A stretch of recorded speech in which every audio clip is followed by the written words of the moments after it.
What if Lucifer's fall wasn't an act of rebellion, but a preordained sacrifice for humanity's awakening? What if the traditional narrative of Lucifer as the ultimate embodiment of evil is a deliberate misinterpretation of a far more complex truth? Before his fall, Lucifer, the light-bearer, was not just an angel. He was the most beloved of all angels, entrusted with divine knowledge, the architect of creation, and the shepherd of souls.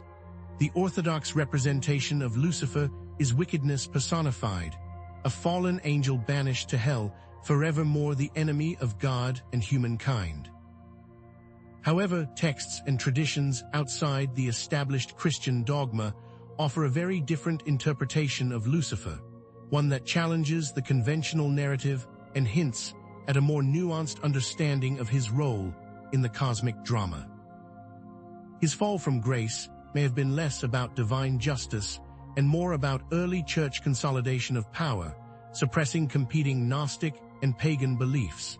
From Milton's Paradise Lost to modern interpretations, Lucifer continues to inspire fascination and debate, his image evolving across different cultures and traditions. In this video, we will be diving deep to reveal Lucifer's true form, what he stood for, and why history may have judged him unfairly. You'll discover his role as the light-bearer, exploring his association with knowledge, enlightenment, and free will. We'll uncover the potential motivations behind the demonization of Lucifer, including the political and religious agendas that shaped his negative portrayal. You'll learn about alternative interpretations of the fall narrative, presenting it not as an act of rebellion, but as a necessary step in humanity's evolution of consciousness. This will be the definitive guide to the man behind the myth, the political reasons for his exile, and a look at the ways that Luciferian ideologies have played out in the modern world. Therefore, we intend to demonstrate how the mainstream narrative of Lucifer is an inaccurate interpretation, created to control the masses and suppress dissenting voices. Understanding the historical and cultural context surrounding Lucifer's portrayal is key to uncovering his true identity and challenging the established power structures that have shaped his image. Now, many of you may have been raised to believe that Lucifer is the ultimate embodiment of evil, and it can be difficult to accept these alternative ideas. It's easy to dismiss these perspectives as mere heresy or blasphemy. However, our aim is not to change anyone's beliefs, but rather to encourage critical thinking about a complex figure who has been shrouded in mystery and misinformation for centuries. This is the story of a rebel, a champion of free thought, and a symbol of the unending quest for truth. This is a story about a fundamental power struggle that has played out across our collective consciousness. Let's begin our exploration of Lucifer's true identity before the fall. However, to truly grasp the complexity of Lucifer's story, we must first journey back to his origins before the infamous fall. It is in this primordial state, as the light-bearer, that we find the key to unlocking his true identity. Understanding Lucifer as the light-bearer is not merely an exercise in etymology or historical analysis. It's about confronting a profound paradox. How did the bringer of light become the embodiment of darkness? This section will illuminate the origins and significance of Lucifer's title as the light-bearer, setting the stage for a deeper exploration of his pre-fall existence and the forces that conspired to transform him into the Prince of Darkness.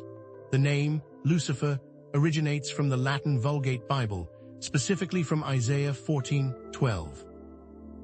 This verse speaks of Lucifer, which is a translation of the Hebrew word Helel, Hebrew He, Hebrew E, Hebrew Yod, Hebrew Lamed, Hebrew E, Hebrew Lamed. Helel is often translated as shining one or morning star, and is used in the passage to describe the king of Babylon, who, in his hubris, sought to elevate himself to divine status. However, the association of Helel with the planet Venus, which appears as both the morning and evening star, imbued the name with a deeper symbolic resonance. This celestial connection, predating the Christian era, links Lucifer to a lineage of ancient deities associated with light, knowledge, and guidance in various cultures. These deities, often viewed as benevolent forces, guided humanity through the darkness, offering wisdom and enlightenment. Is it possible that Lucifer once held a similar role, a celestial guide whose purpose was tragically subverted? The concept of light-bearer signifies a bringer of knowledge, enlightenment, and spiritual illumination. Light in countless philosophical and religious traditions serves as a potent metaphor for wisdom, understanding, and truth. Consider the phrase shedding light on a subject. It implies clarity and the dispelling of confusion. Conversely, darkness represents ignorance, deception, and spiritual blindness. To be a light-bearer, therefore, suggests a being whose original intent was to guide humanity toward enlightenment, to illuminate the path towards a higher understanding of ourselves and the universe. This light is not merely intellectual. It encompasses moral clarity, spiritual insight, and the courage to challenge established norms. Lucifer, in his pre-fall state, may have embodied these qualities, offering humanity the potential for profound growth and transformation. A prime example is the Greek myth of Prometheus, who stole fire from the gods and gave it to humanity, despite facing severe punishment. This fire symbolizes knowledge, technology, and progress, all essential for human advancement. Similarly, the Egyptian god Thoth, associated with wisdom, writing, and knowledge, is often depicted as a bringer of light, illuminating the minds of mortals. In Gnostic traditions, the illuminator is a divine being who awakens humanity to its true spiritual nature, freeing them from the illusions of the material world. These figures, revered as positive entities, share a common thread with the light-bearer concept, suggesting that Lucifer, in his original role, may have been part of this lineage of benevolent guides. This association suggests that Lucifer's connection to Venus, the morning star, held a profound symbolic meaning. As the morning star, Venus heralds the dawn, signifying hope, guidance, and the promise of a new era. Bearing light can also be interpreted as an act of rebellion against ignorance and oppression. After all, knowledge is power, and the act of sharing it can be seen as a direct challenge to those who seek to control and manipulate through deception. Perhaps Lucifer's later fall was not a descent into evil, but rather a consequence of his commitment to illuminating the darkness, a necessary step in humanity's spiritual evolution. If Lucifer was indeed a bringer of light and knowledge, what forces led to his demonization and transformation into the embodiment of evil? What could motivate such a dramatic reversal of fortune? Therefore, despite his current image as the ultimate symbol of evil, the evidence strongly suggests that Lucifer's initial role was far more complex and nuanced. The title Light Bearer carries significant weight, linking him to a tradition of benevolent figures who sought to enlighten humanity. However, this is just the beginning of our exploration. The transformation of the light-bearer into the Prince of Darkness remains a profound mystery. What were the specific historical and cultural forces that led to this dramatic shift in perception? What hidden agendas shaped the narrative of Lucifer's fall? However, the traditional interpretation of Lucifer paints a drastically different picture. The Bible, particularly the New Testament, depicts Lucifer, often conflated with Satan, as the embodiment of evil and the adversary of God. How can we reconcile this stark contrast with the evidence suggesting a more benevolent origin? Is it possible that the scriptures were mistranslated, misinterpreted, or deliberately manipulated to serve a particular agenda? Some scholars argue that the term Lucifer was later conflated with Satan due to interpretative traditions and the agendas of those in power. The depiction of Lucifer as wholly evil may reflect later theological developments aimed at suppressing competing belief systems, such as Gnosticism, which offered alternative interpretations of creation and the divine. Addressing these discrepancies is crucial for a more nuanced and complete understanding of Lucifer's true identity, an identity that has been buried beneath layers of religious dogma and political maneuvering. Ultimately, we must acknowledge that despite later demonization, the original association of Lucifer with light and knowledge cannot be ignored. Lucifer's pre-fall identity was likely far more complex and multifaceted than the traditional narrative suggests. It's important to consider alternative perspectives and challenge conventional interpretations to uncover a more complete understanding of Lucifer's story, a story that has been deliberately distorted to control the masses. The mainstream narrative of Lucifer is an inaccurate interpretation created to control the masses and suppress dissenting voices. What if the image of Lucifer, the Prince of Darkness, is nothing but a carefully constructed lie, a fabrication designed to control the masses? We know Lucifer was once revered as the light-bearer, but what dark forces conspired to transform him into the ultimate symbol of evil? This section will explore the specific historical, political, and religious motivations behind the demonization of Lucifer, revealing the hidden agendas that shaped his negative portrayal and setting the stage for a deeper understanding of his true identity. It wasn't his actions alone that sealed his fate, but the calculated actions of those who sought to control his narrative, actions rooted in the shifting sands of power, religious landscapes, and the consolidation of the church. To understand this transformation, we must first examine the historical context in which it occurred, the rise of Christianity as a dominant religion in the Roman Empire. Christianity's ascent was not a peaceful takeover. It was a struggle for power and influence against deeply entrenched pagan beliefs and other competing religious movements.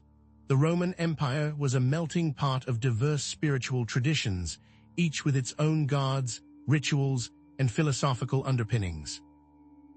From the mystery cults of Mithras and Isis to the philosophical schools of Neoplatonism and Stoicism, the early church faced a multitude of challenges to its authority and sought to discredit these existing belief systems to solidify its control and convert populations.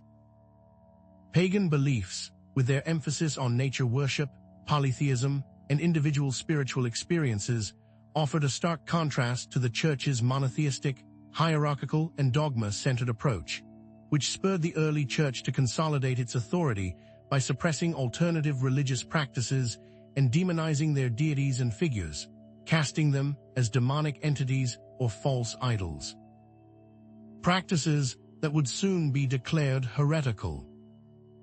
What if the demonization of Lucifer was simply a strategic maneuver in this larger power struggle? The early church employed a variety of tactics to consolidate its authority, most prominently the use of propaganda and misinformation as potent tools to discredit opposing viewpoints and maintain social control. Stories were circulated, often exaggerating or fabricating the supposed evils of pagan practices.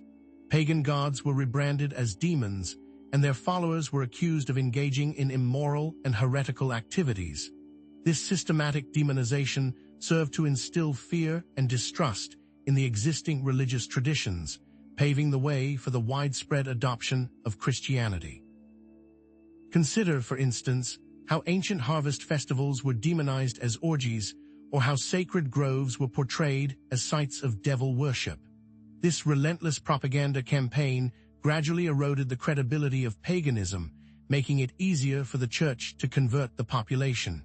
But this was more than a battle of ideas. It was a battle for the hearts and minds of the people, a battle in which the church wielded the weapon of misinformation with ruthless efficiency. In this context, the concept of scapegoating emerges as a crucial element, a psychological and social phenomenon in which individuals or groups are blamed for societal problems and injustices. By identifying a common enemy, in this case, those who dissented from church teachings, those in power deflected blame from themselves and maintained social order, further fueling the fires of religious intolerance and persecution. In this climate of religious and political upheaval, certain key concepts emerged as powerful tools in the church's arsenal. The first is heresy, defined as any belief or practice that contradicts the official doctrines of the church. Accusations of heresy were used to persecute dissenters, silencing those who dared to question the church's authority or offer alternative interpretations of Scripture. The construction of heresy was a strategic process, encompassing a wide range of beliefs and practices deemed threatening to the Church's power. From Gnostic teachings that emphasized individual spiritual knowledge to pagan rituals that celebrated the natural world, anything that deviated from the Church's rigid dogma could be labeled as heresy, thus justifying persecution and solidifying the Church's control over religious thought.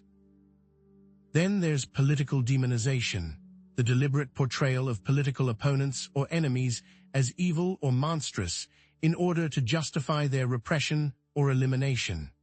It served as a strategic tool to rally support against political rivals and consolidate power. By associating political enemies with the forces of darkness, the Church could legitimize violence and oppression in the name of righteousness. Finally, we have orthodoxy, the officially accepted doctrines and practices of the Church, adherence to which was enforced through various means, including excommunication, censorship, and violence. This created an environment where dissent was not only discouraged, but actively suppressed, leading to social isolation, persecution, and even death for those who dared to challenge the established order. Consider the consequences of excommunication, which could strip individuals of their social standing, their property, and even their lives. These concepts weren't merely abstract theological terms. They were the weapons with which the Church waged its war against dissent, shaping the narrative of Lucifer and solidifying its grip on power. These were not abstract concepts confined to theological debates. They were tools employed during a period of intense power struggles and religious conflict. The Malleus Maleficarum, or Hammer of Witches, published in the late 15th century, is a stark example of how heresy could be defined and dealt with. This infamous book served as a manual for witch hunters, providing detailed instructions on how to identify, interrogate, and prosecute suspected witches. It codified the belief that witches were real, that they derived their power from the devil, and that they posed a grave threat to Christian society. The Malleus Maleficarum fueled the witch hunts that swept across Europe, resulting in the torture, imprisonment, and execution of countless innocent people, primarily women. But the witch hunts were not simply about eradicating witchcraft. They were about consolidating power and suppressing dissent. The book serves as a chilling reminder of how easily fear and paranoia can be manipulated to justify violence and oppression, transforming Lucifer from the light-bearer to the embodiment of all that is evil, a figure to be feared and reviled. Consider the case of the suppression of Gnostic texts and the persecution of Gnostic communities, highlighting the Church's relentless efforts to control the narrative and eliminate alternative interpretations of Christianity. Gnosticism, with its emphasis on individual spiritual knowledge and its questioning of traditional authority, posed a direct challenge to the Church's hierarchical structure and its claim to exclusive access to divine truth. The Church responded by systematically suppressing Gnostic texts, burning their books, and persecuting their followers. The Nag Hammadi Library, a collection of Gnostic texts discovered in Egypt in 1945, provides a glimpse into the rich and diverse world of Gnostic thought, a world that the Church sought to erase from history. The suppression of Gnosticism demonstrates the Church's willingness to use any means necessary to maintain its control over religious belief, including the destruction of knowledge and the persecution of those who dared to think differently.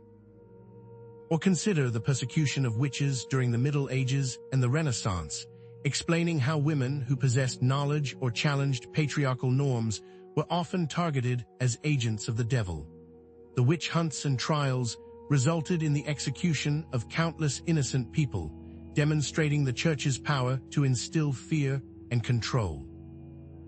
Women who were healers, midwives, or simply independent-minded were often accused of witchcraft and subjected to horrific torture in order to extract confessions. These confessions, often obtained under duress, were then used as evidence to justify their execution. The witch hunts were not merely about eradicating witchcraft. They were about controlling women and enforcing patriarchal norms, using the demonization of Lucifer as a tool to suppress female empowerment and intellectual freedom. The demonization of the Knights Templar provides another chilling example of how accusations of heresy could be used to eliminate a potential rival and confiscate their assets. The Knights Templar, a powerful and wealthy religious order, amassed considerable wealth and influence during the Crusades, which made them a target for King Philip IV of France, who was deeply in debt to the Templars.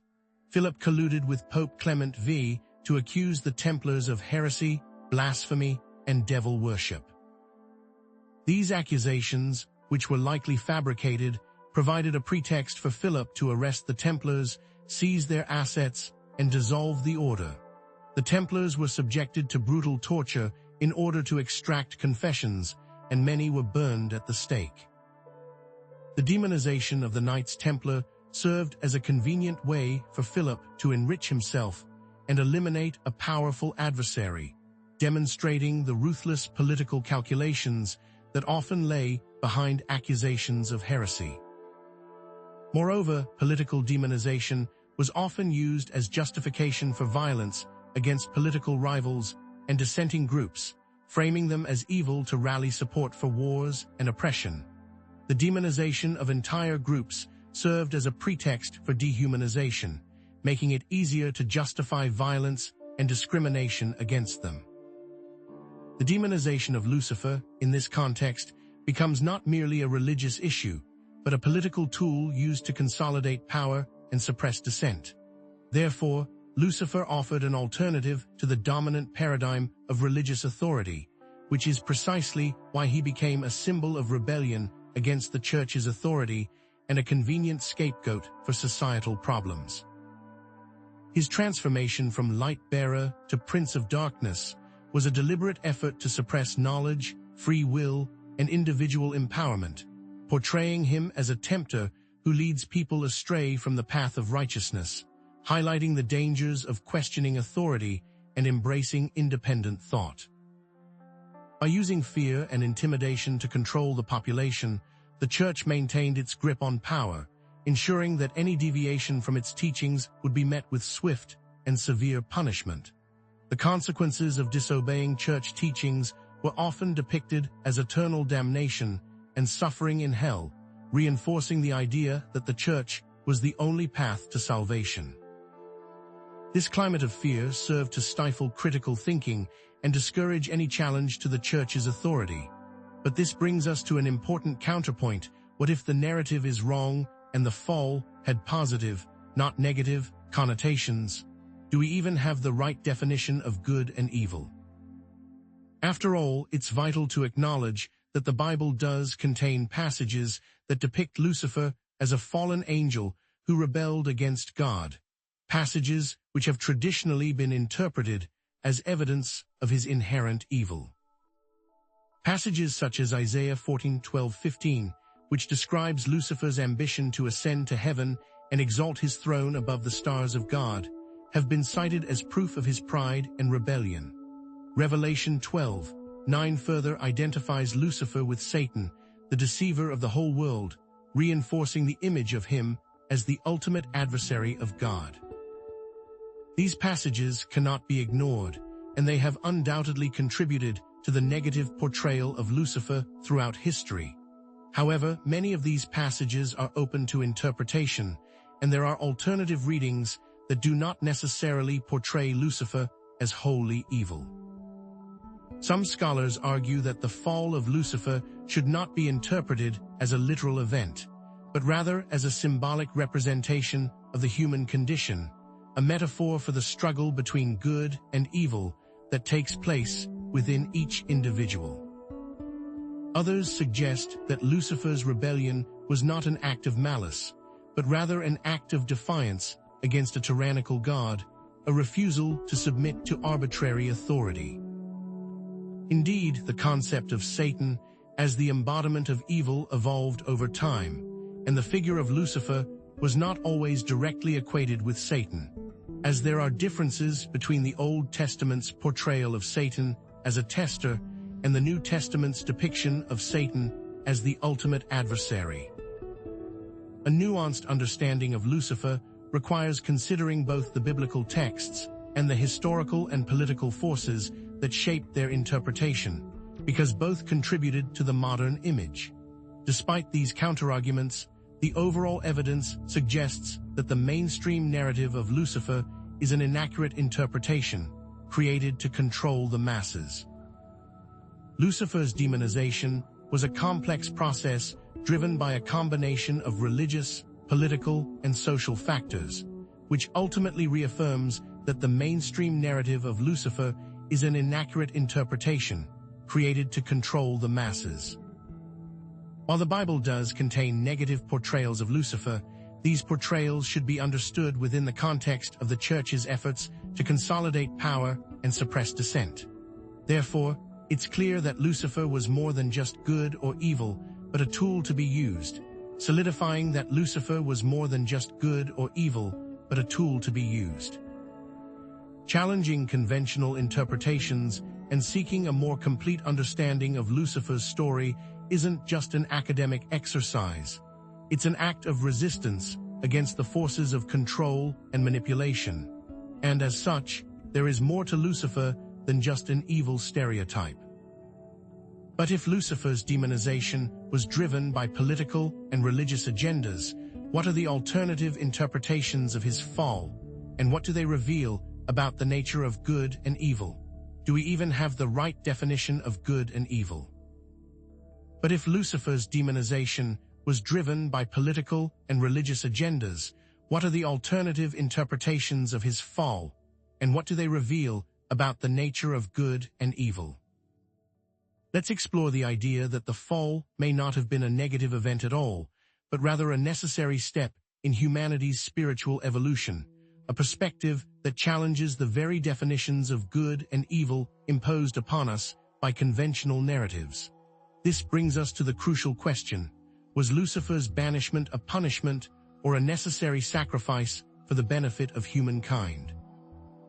To understand these alternative interpretations, we must delve into the historical context that surrounds them. The Gnostic interpretations of the Genesis story offer a radical departure from the traditional narrative. Where the traditional story casts the serpent as a tempter, leading Adam and Eve astray, Gnostic texts present the serpent, often associated with Lucifer, as a liberator, offering Adam and Eve the knowledge of good and evil, thereby freeing them from blind obedience to a potentially tyrannical God. In the Gnostic view, the demiurge, a flawed and ignorant creator god, imprisoned humanity in a material world of suffering and ignorance. The serpent's act of rebellion, then, becomes an act of divine intervention, a catalyst for awakening and self-awareness, and it is humanity that chooses to become aware and ascend to gnosis. Consider this in light of the Kabbalistic concept of the Sitra Atra, the other side or left side, which represents the realm of darkness and chaos. While often viewed negatively, the Sitra Atra is considered a necessary force for balance and individuation, the shadow self of the divine that challenges and refines the light. It is the friction that allows for creation and evolution, not the simple, harmonious, stagnant perfection of the light alone. The Promethean myth echoes this theme. Like Lucifer, Prometheus defied the gods, stealing fire, symbolizing knowledge and technology from Olympus and gifting it to humanity. For this act of transgression, Prometheus suffered eternal punishment, chained to a rock while an eagle devoured his liver. Yet, his defiance is celebrated as an act of heroic self-sacrifice, an emblem of the human spirit's unyielding quest for knowledge and progress. These myths and traditions, seemingly disparate, converge on a central theme: that rebellion against tyranny, the pursuit of knowledge, and the embrace of individual freedom are essential for spiritual and social evolution, even if they come at a great personal cost. This leads us to a deeper exploration of Luciferian philosophy, a system of beliefs that emphasizes individual empowerment, self-deification, and the relentless pursuit of knowledge and wisdom. Luciferianism, often misunderstood as devil worship, is in essence self-worship. It posits that the divine spark resides within each individual, waiting to be ignited through self-discovery and the acquisition of forbidden knowledge. Unlike traditional Satanism, which often involves the worship of Satan as an external deity, Luciferianism focuses on cultivating one's own divine potential, striving for self-mastery and personal fulfillment. The inner light, a core concept in Luciferianism, represents this inherent potential, the divine spark within each person that can be ignited through knowledge, experience, and self-awareness. This inner light is not a gift bestowed by a benevolent God, but a potential that must be actively cultivated and honed through disciplined effort and a willingness to confront the shadows within.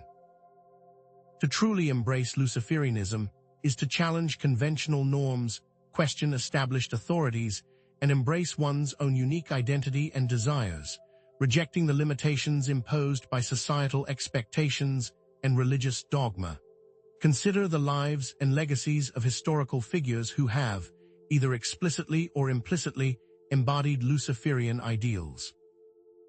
Figures like the occultist Aleister Crowley, a philosopher, challenged the rigid morality of his time, embracing the Luciferian pursuit of knowledge and self-transformation through unconventional means. He saw himself as a prophet of a new age, an age of individual liberation and self-expression, and his writings and practices reflected his commitment to challenging conventional norms and exploring the limits of human potential.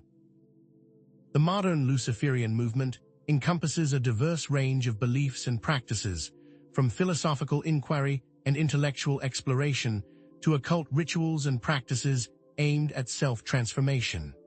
Different Luciferian organizations offer unique approaches to spirituality and self-development, reflecting the individualistic ethos of the philosophy itself. Some focus on the study of ancient texts and occult traditions, while others emphasize personal experimentation and the development of individual rituals and practices. In contemporary art, literature, and music, Lucifer serves as a potent symbol of rebellion, self-expression, and the pursuit of forbidden knowledge. Artists use Lucifer to challenge conventional morality, explore the darker aspects of human nature, and celebrate the power of individual will. From heavy metal music to avant-garde literature, Luciferian themes resonate within counter-culture. The Luciferian path is not without its practices. Luciferians may employ meditation and self-reflection to explore their inner selves, identify their strengths and weaknesses, and cultivate their inner potential. They may study occult texts and traditions to gain insights into the nature of reality and the hidden forces that shape the world. They may engage in rituals designed to connect with their inner selves, explore their spiritual potential, and manifest their desires. However, these practices are not ends in themselves, but rather tools to aid in the process of self-discovery and self-mastery, not mere rote repetition of ancient formulas. These practices are intended to be a means of understanding oneself. But what is the significance of Luciferian philosophy as a challenge to conventional religious and moral norms? Luciferianism, in its essence, questions the idea of a benevolent God, seeing the world as a place of both light and darkness, where individuals must take responsibility for their own choices and actions. It refutes the notion of blind obedience to authority, emphasizing the importance of critical thinking, independent judgment, and the pursuit of knowledge, even if that knowledge is deemed forbidden. The Luciferian concept of self-deification is not about literally becoming God, but about recognizing the divine spark within each person, realizing one's full potential, and becoming the master of one's own destiny. It is a metaphor for the transformative power of self-awareness and the realization that we are not merely puppets of fate, but active agents in the creation of our own reality. Therefore, Luciferianism offers a path towards spiritual liberation, freeing individuals from the constraints of dogma and tradition, encouraging critical thinking, independent exploration of spiritual truths, and a willingness to challenge the status quo. It aligns with the values of freedom, self-expression, and the unending quest for truth, principles that have driven human progress throughout history. But in the end, is Luciferianism dangerous or a path to enlightenment? This is where a more nuanced approach becomes necessary. While Luciferianism has been demonized and misunderstood, it offers a unique perspective on the nature of good and evil, rebellion, and individual autonomy, a perspective that challenges conventional narratives and encourages critical thinking. The true story of Lucifer is more complex than any single religious interpretation can capture. He is not simply a symbol of evil, but a multifaceted figure who embodies both light and darkness, rebellion and self-sacrifice, knowledge and temptation. The importance of approaching Lucifer's story with an open mind and a willingness to challenge one's own assumptions and beliefs cannot be overstated, as ultimately, the meaning of Lucifer is a matter of individual interpretation and personal experience. However, we must also acknowledge that Luciferianism is often associated with Satanism and is viewed by many as an inherently evil and dangerous philosophy.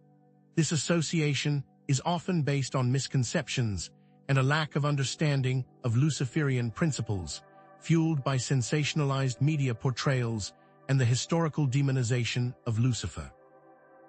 It's vital to acknowledge that, like any philosophy or belief system, Luciferianism can be misused or misinterpreted. There are some individuals and groups who exploit Luciferian symbolism to justify harmful or destructive actions, distorting its message of self-empowerment into a justification for violence, oppression, or self-indulgence. Responsible Luciferianism demands careful consideration of ethical implications and a commitment to personal responsibility and self-mastery. It requires a clear understanding of the difference between self-empowerment and selfishness, between individual freedom and the abuse of power. Not all Luciferians are alike, and ethical considerations are paramount in navigating this path. Despite these counterarguments and potential pitfalls, the overall evidence suggests that Lucifer's story is a complex and multifaceted one, with alternative interpretations that challenge conventional narratives and encourage critical thinking. The mainstream narrative of Lucifer, after all, is an inaccurate interpretation, created to control the masses by portraying him as a symbol of pure evil, while the truth may be far more complex and nuanced. The goal was to control a population by turning him into a symbol of pure evil, while the truth may be more complex, with his fall potentially a gift, or at least a catalyst for growth. And so, challenging conventional interpretations and seeking a more complete understanding of Lucifer's story isn't just an academic exercise. It's an act of resistance against the forces of control and manipulation. Ultimately, the viewer must decide what Lucifer means to them, recognizing that the truth may lie not in blindly accepting dogma, but in forging their own path toward knowledge and self-discovery. But is Luciferianism inherently evil, or can it be a force for good in the world? What are the potential dangers and benefits of embracing Luciferian ideals, and how can individuals navigate the path of self-deification responsibly? We've peeled back layers of history and interpretation, but the question remains, can this path lead to genuine enlightenment, or does it ultimately descend into darkness? But can the pursuit of Luciferian ideals, the quest for self-empowerment and forbidden knowledge, truly lead to enlightenment, or does it inevitably descend into darkness? We've questioned the conventional narratives surrounding Lucifer, explored alternative interpretations of his fall, and examined Luciferianism as a philosophy of self-deification. Now we must confront a crucial question. What are the potential dangers and benefits of embracing Luciferian ideals, and how can individuals navigate this path responsibly, ensuring that their pursuit of knowledge and power does not lead to their own downfall or the harm of others? This section will explore the ethical considerations and potential pitfalls of Luciferianism, setting the stage for understanding how individuals can navigate this path responsibly. To understand the potential pitfalls of self-deification, it is crucial to examine historical examples of individuals and movements that pursued self-aggrandizement and challenged conventional morality. Consider the life and legacy of Aleister Crowley, the infamous occultist who embraced the Luciferian pursuit of knowledge and self-transformation. Crowley sought to transcend the limitations of human consciousness through a combination of esoteric studies, magical practices, and unconventional experimentation. While his pursuit of knowledge and self-discovery led to groundbreaking insights into the human psyche and the nature of reality, it also resulted in controversy, scandal, and accusations of moral depravity. Crowley's life serves as a cautionary tale of the potential dangers of unchecked ambition and the allure of forbidden knowledge. Friedrich Nietzsche, the influential philosopher, explored the concept of the Übermensch, or overman, a being who transcends conventional morality and creates his own values. Nietzsche's philosophy has been interpreted as an endorsement of self-deification, with the individual becoming the sole arbiter of truth and morality. While Nietzsche's ideas have inspired countless individuals to embrace their potential and challenge societal norms, they have also been used to justify elitism, social Darwinism, and even fascism. Consider, too, the concept of hubris in Greek tragedy, where excessive pride and ambition lead to the downfall of the protagonist. Oedipus, the tragic king of Thebes, believed himself to be immune to fate, defying the gods and ultimately bringing about his own destruction. Medea, driven by jealousy and a thirst for revenge, committed unspeakable acts of violence against her own children. These ancient stories serve as enduring warnings about the dangers of unchecked ego and the pursuit of unlimited power, illustrating how even the noblest of intentions can be corrupted by pride, ambition, and a disregard for ethical boundaries. This historical context highlights the critical importance of ethical considerations in the pursuit of Luciferian ideals. In exploring the ethical dimensions of Luciferianism, several key concepts must be defined and understood.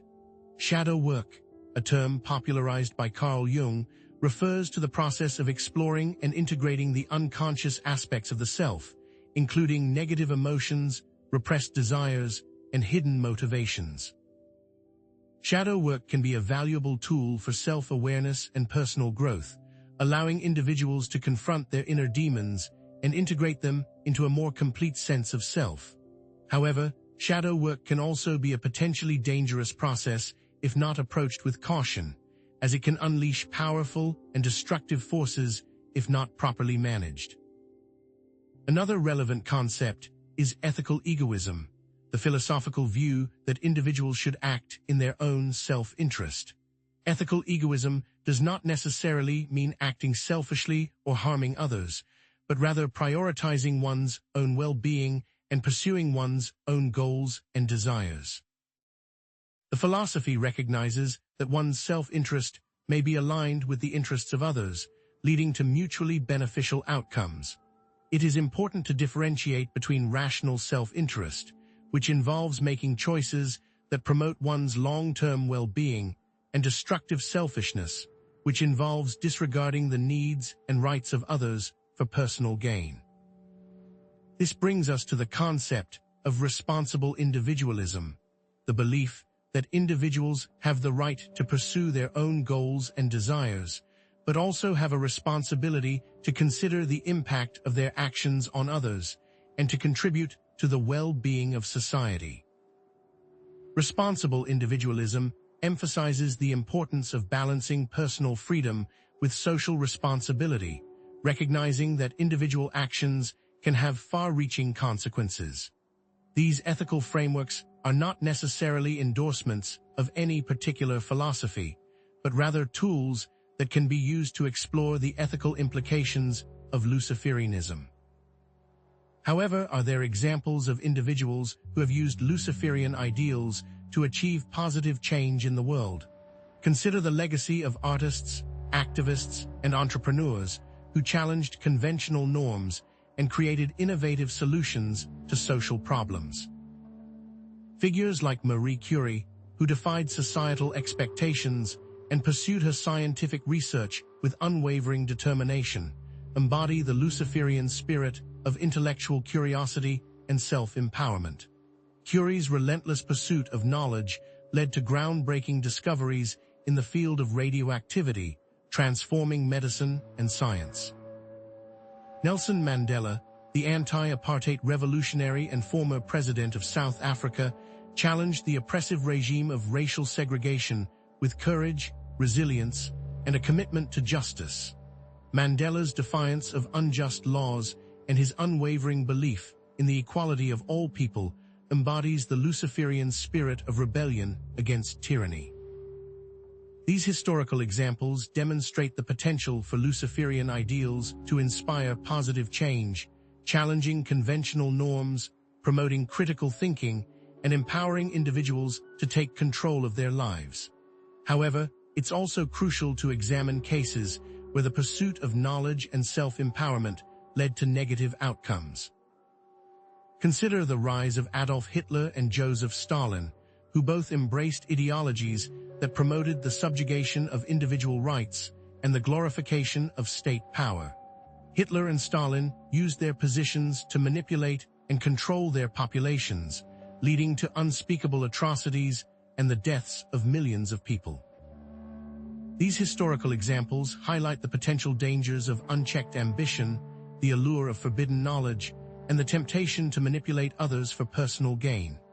Even in more mundane contexts, social media influencers leverage their influence, at times deceptively, to promote products or agendas, prioritizing personal gain over the well-being of their followers.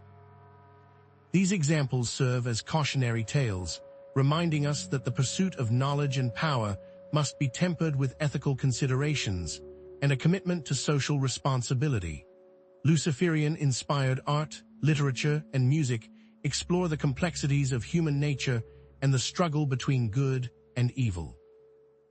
Films like The Devil's Advocate, books like Paradise Lost, and music by artists like Ghost explore the themes of temptation, rebellion, and the search for meaning in a world without God.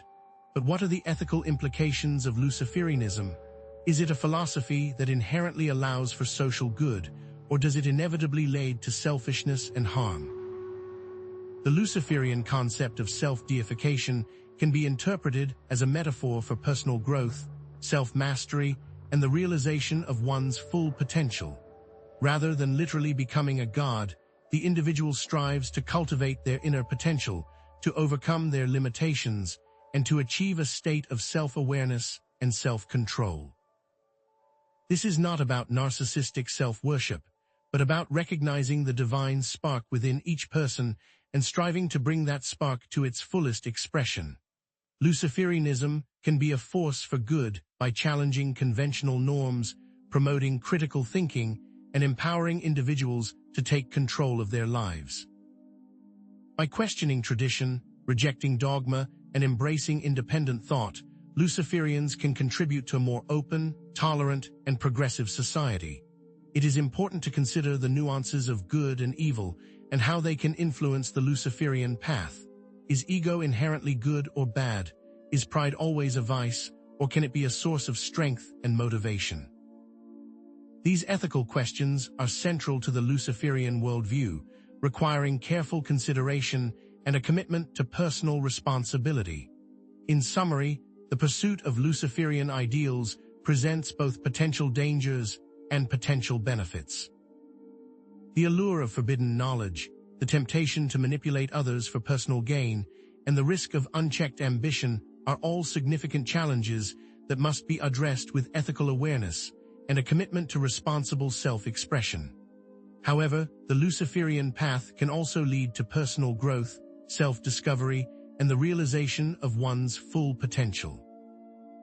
The key to navigating this path responsibly is to embrace ethical principles, cultivate self-awareness, and prioritize the well-being of both oneself and others. But how can you follow Luciferianism responsibly? Self-deification needs guiding principles, or else it becomes destructive. Exploring strategies such as moral courage and self-awareness is vital. However, Luciferianism is often criticized for its emphasis on individualism and its potential to undermine social cohesion and collective action. Critics argue that the focus on self-empowerment can lead to isolation, selfishness, and a disregard for the needs of others. Some argue that Luciferianism promotes selfishness and a disregard for the needs of others, potentially justifying harmful or destructive behaviors, particularly by those who misinterpret its principles. It's crucial to connect this to examples of historical figures who may have felt justified in hurting others. Responsible Luciferianism, however, requires a commitment to ethical principles, a willingness to engage in critical self-reflection, and a recognition of the importance of social responsibility. Responsible Luciferians take counteractions that balance their own needs with the needs of others, recognizing that true self-empowerment comes from contributing to the well-being of society. While Luciferianism has the potential to be misused or misunderstood, it also offers a unique path towards personal growth, self-discovery, and the realization of one's full potential. The key to navigating the path of self-deification responsibly is to embrace ethical principles, cultivate self-awareness, and prioritize the well-being of both oneself and others. It's a path that must be considered with balance. By understanding both the dangers and the benefits, we take back our own agency and break free from this controlling narrative. Approaching Luciferianism with an open mind, a critical spirit, and a commitment to personal and social responsibility is of utmost importance, as each must take the journey for themselves. So what are the key principles and practices that can guide individuals on the path of self-deification, and how can they ensure that they are using their power and knowledge for the betterment of themselves and society? Self-deification needs guiding principles, or else it becomes destructive. What are the practical strategies for ethical decision-making and personal responsibility in the context of Luciferianism?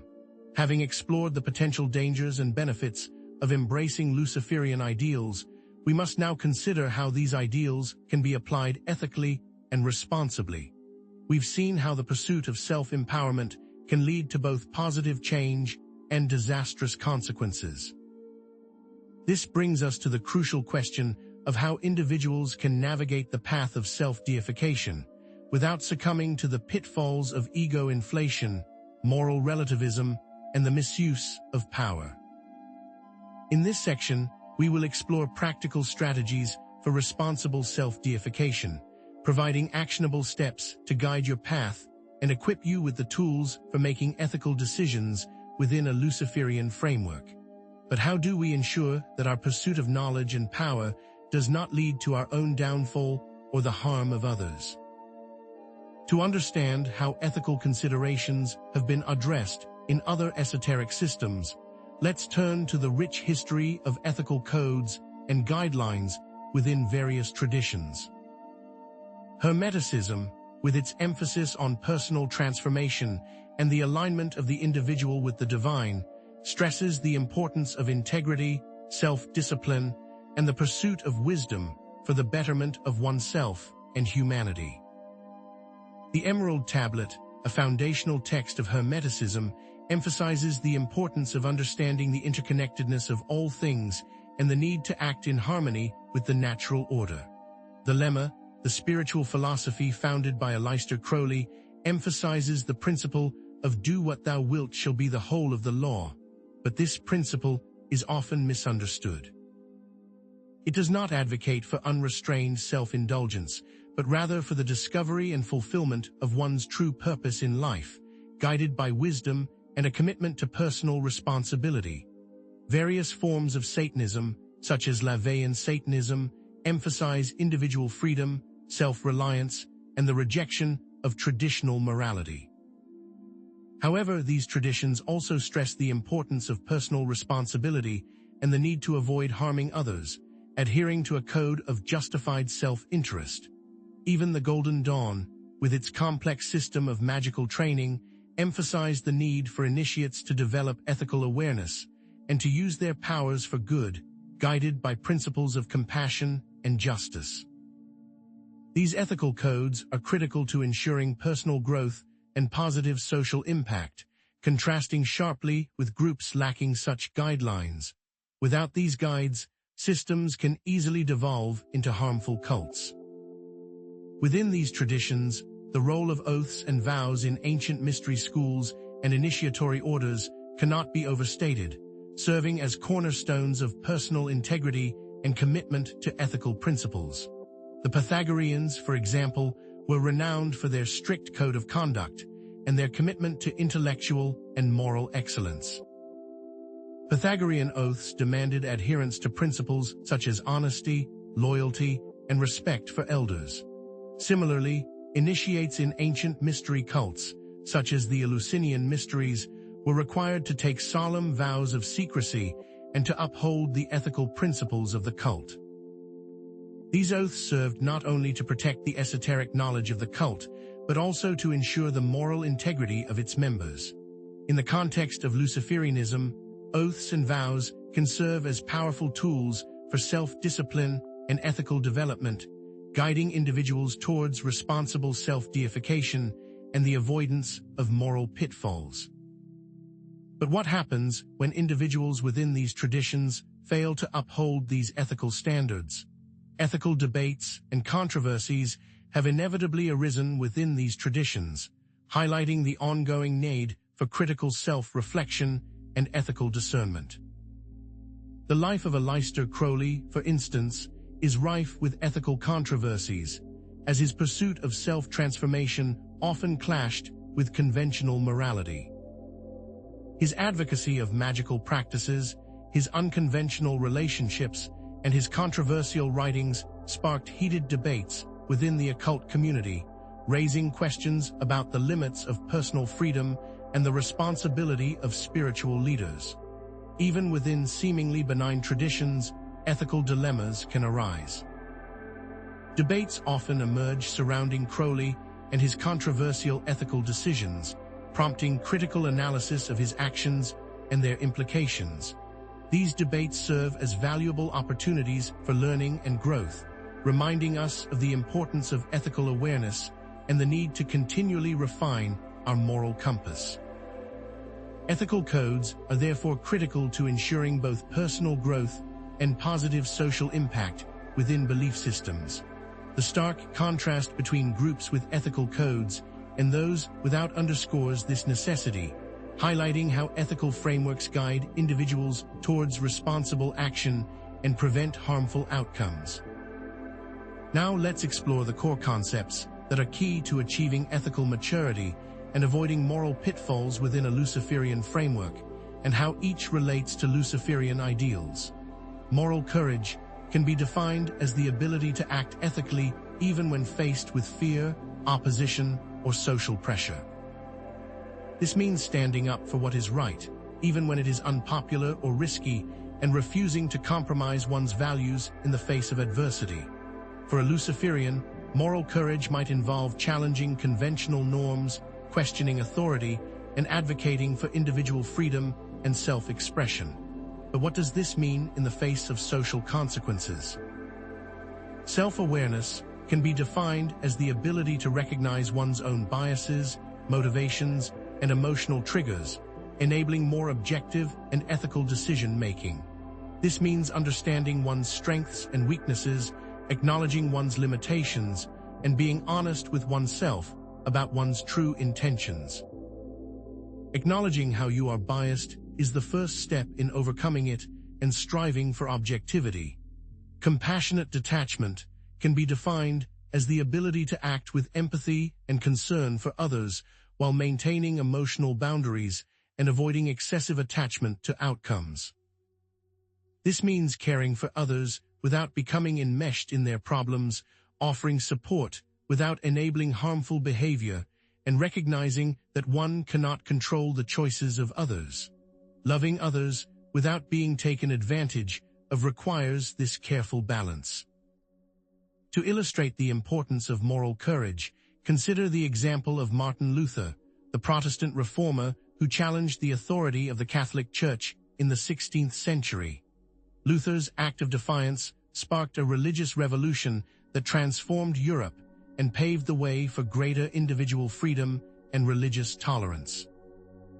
However, his actions also brought him into direct conflict with powerful institutions and put his life at risk.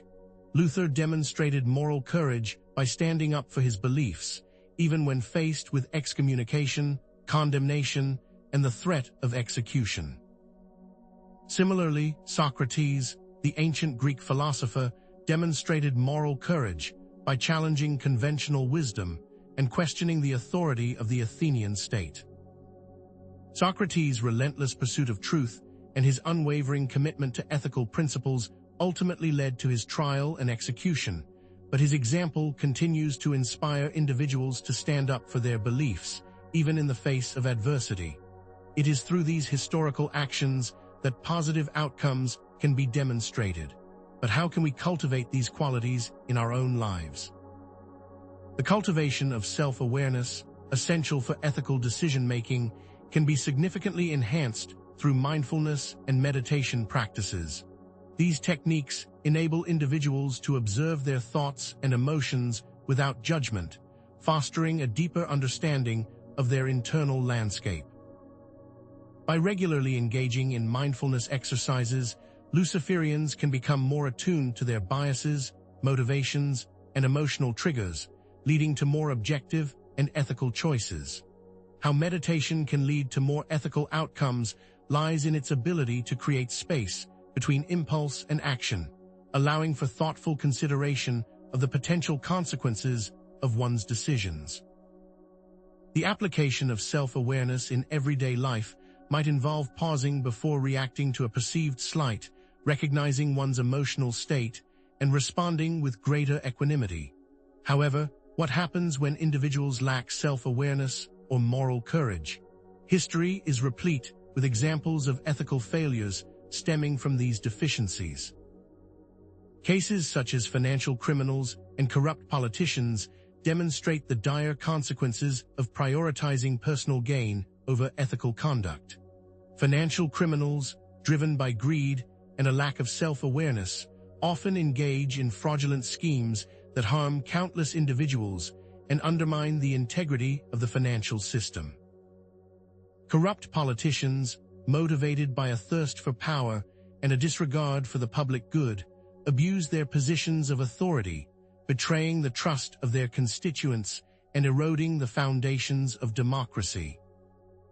Scientists working to advance the human race through ethical means demonstrate how positive outcomes can be achieved through deliberate action, as opposed to the financial criminals and corrupt politicians. But how do these skills specifically contribute to making better decisions within the Luciferian context? Moral courage, self-awareness, and compassionate detachment are essential tools for navigating the ethical challenges of self-deification. Why do these skills contribute to making better decisions? By cultivating these qualities, individuals can avoid the pitfalls of ego inflation, moral relativism, and the misuse of power, ensuring that their pursuit of knowledge and self-empowerment is guided by wisdom, compassion, and a commitment to the well-being of both oneself and others. These concepts can be interpreted as practical applications of Luciferian ideals, such as self-empowerment, personal responsibility, and the pursuit of knowledge and wisdom. The links between self-empowerment and making ethical decisions become clear when we recognize that true empowerment comes from acting in alignment with our values and contributing to the greater good. Ethical guidelines help stop someone from becoming corrupt by providing a framework for evaluating actions, promoting critical self-reflection, and reinforcing the importance of social responsibility. What are the specific Luciferian issues that may emerge when applying these ethical frameworks? While these strategies are invaluable, ethical frameworks are not always easy to apply. There may be situations where difficult choices must be made with no clear right or wrong answer, and the consequences of any decision may be painful. What if a decision will inevitably harm some, no matter what course is taken? Moral courage can sometimes be misinterpreted as recklessness or arrogance, and balancing boldness with prudence and humility is essential. Being brave without being reckless requires careful consideration of the potential consequences of one's actions and a willingness to admit when one has made a mistake. Acknowledging our flaws can be a tough process, as it requires confronting our own limitations and challenging our self-image. Ethical decision-making is an ongoing process, not a destination, and individuals must continually strive to refine their moral compass and make responsible choices. Morality is truly a lifelong journey, not something you can just check off. Responsible Luciferianism, therefore, is about using your power wisely and recognizing the importance of social responsibility. It requires a commitment to ethical principles, a willingness to engage in critical self-reflection, and a recognition of the importance of considering our actions in a broader context. It's about balance, recognizing that true self-empowerment comes from contributing to the well-being of society.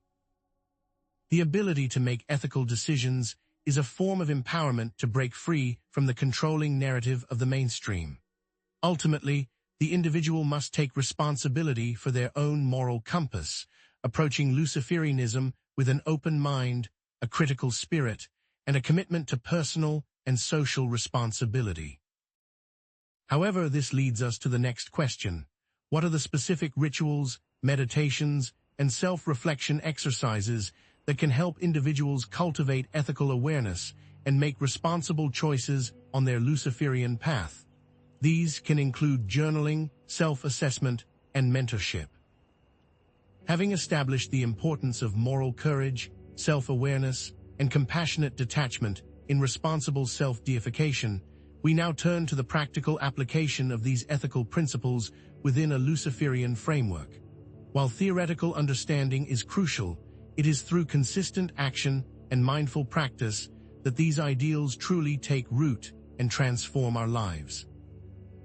This brings us to the core question: what specific Luciferian practices can cultivate ethical awareness and responsible self-deification, ensuring that our pursuit of knowledge and power serves the greater good? To understand the role of practices in self-improvement, it is useful to look back at the historical employment of ritual and meditation in various esoteric traditions. Ancient traditions, such as Hermeticism and Gnosticism, utilized specific exercises for moral purification and spiritual development. Hermeticists practiced daily reflections on their actions, seeking to align themselves with the divine principles of the cosmos. Gnostics engaged in complex meditative techniques to achieve gnosis, a direct and intuitive understanding of the divine. Furthermore, the Pythagoreans, as discussed before, maintained journals for ethical contemplation, carefully examining their actions and identifying patterns of behavior that required improvement. The historical figures who utilized these journals include emperors, philosophers, and scientists, all recognizing the transformative power of self-reflection. But how are these ancient traditions mirrored in modern-day therapy and coaching? In modern times, cognitive behavioral therapy, CBT, echoes these ancient practices by encouraging individuals to identify and challenge negative thought patterns. Mindfulness meditation, popularized by Jon Kabat-Zinn, promotes self-awareness and emotional regulation, enabling individuals to make more conscious and ethical choices. Coaching and mentorship programs provide guidance and support for individuals seeking to develop a strong moral compass and navigate ethical challenges.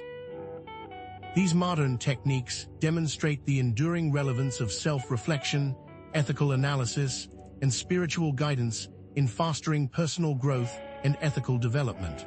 So, what exactly does Luciferian meditation entail, and how can it be a path to growth? Luciferian meditation can be defined as a practice that focuses on exploring one's inner self, confronting one's shadow, and cultivating self-awareness and personal power. It is not about emptying the mind or escaping from reality, but rather about engaging with one's thoughts, emotions, and motivations in a critical and discerning manner. Luciferian ritual, can be defined as a structured set of actions and symbols designed to achieve a specific goal, such as self-transformation, personal empowerment, or the manifestation of desired outcomes, all within the bounds of an ethical code. It is not about blind obedience to tradition or superstitious belief, but rather about using symbolic language and focused intention to shape one's reality. Self-reflection exercises can be defined as structured activities, such as journaling, self-assessment quizzes, and ethical dilemmas, designed to promote critical self-examination and ethical discernment. Ultimately, these practices are not ends in themselves, but rather means to achieving ethical maturity and avoiding moral pitfalls within a Luciferian framework, cultivating a responsible and empowering approach to self-deification. You can't just worship yourself without looking inward. But how can these practices be applied in a way that makes a difference? To demonstrate how these concepts are put into practice, let's consider some specific examples. Luciferian meditations often involve guided visualizations that encourage individuals to confront their shadow selves and integrate their repressed emotions. One such meditation might involve visualizing oneself standing before a mirror, confronting one's fears, insecurities, and negative traits. The goal is not to deny or suppress these aspects of oneself, but rather to acknowledge them, understand their origins, and integrate them into a more complete and balanced self-image.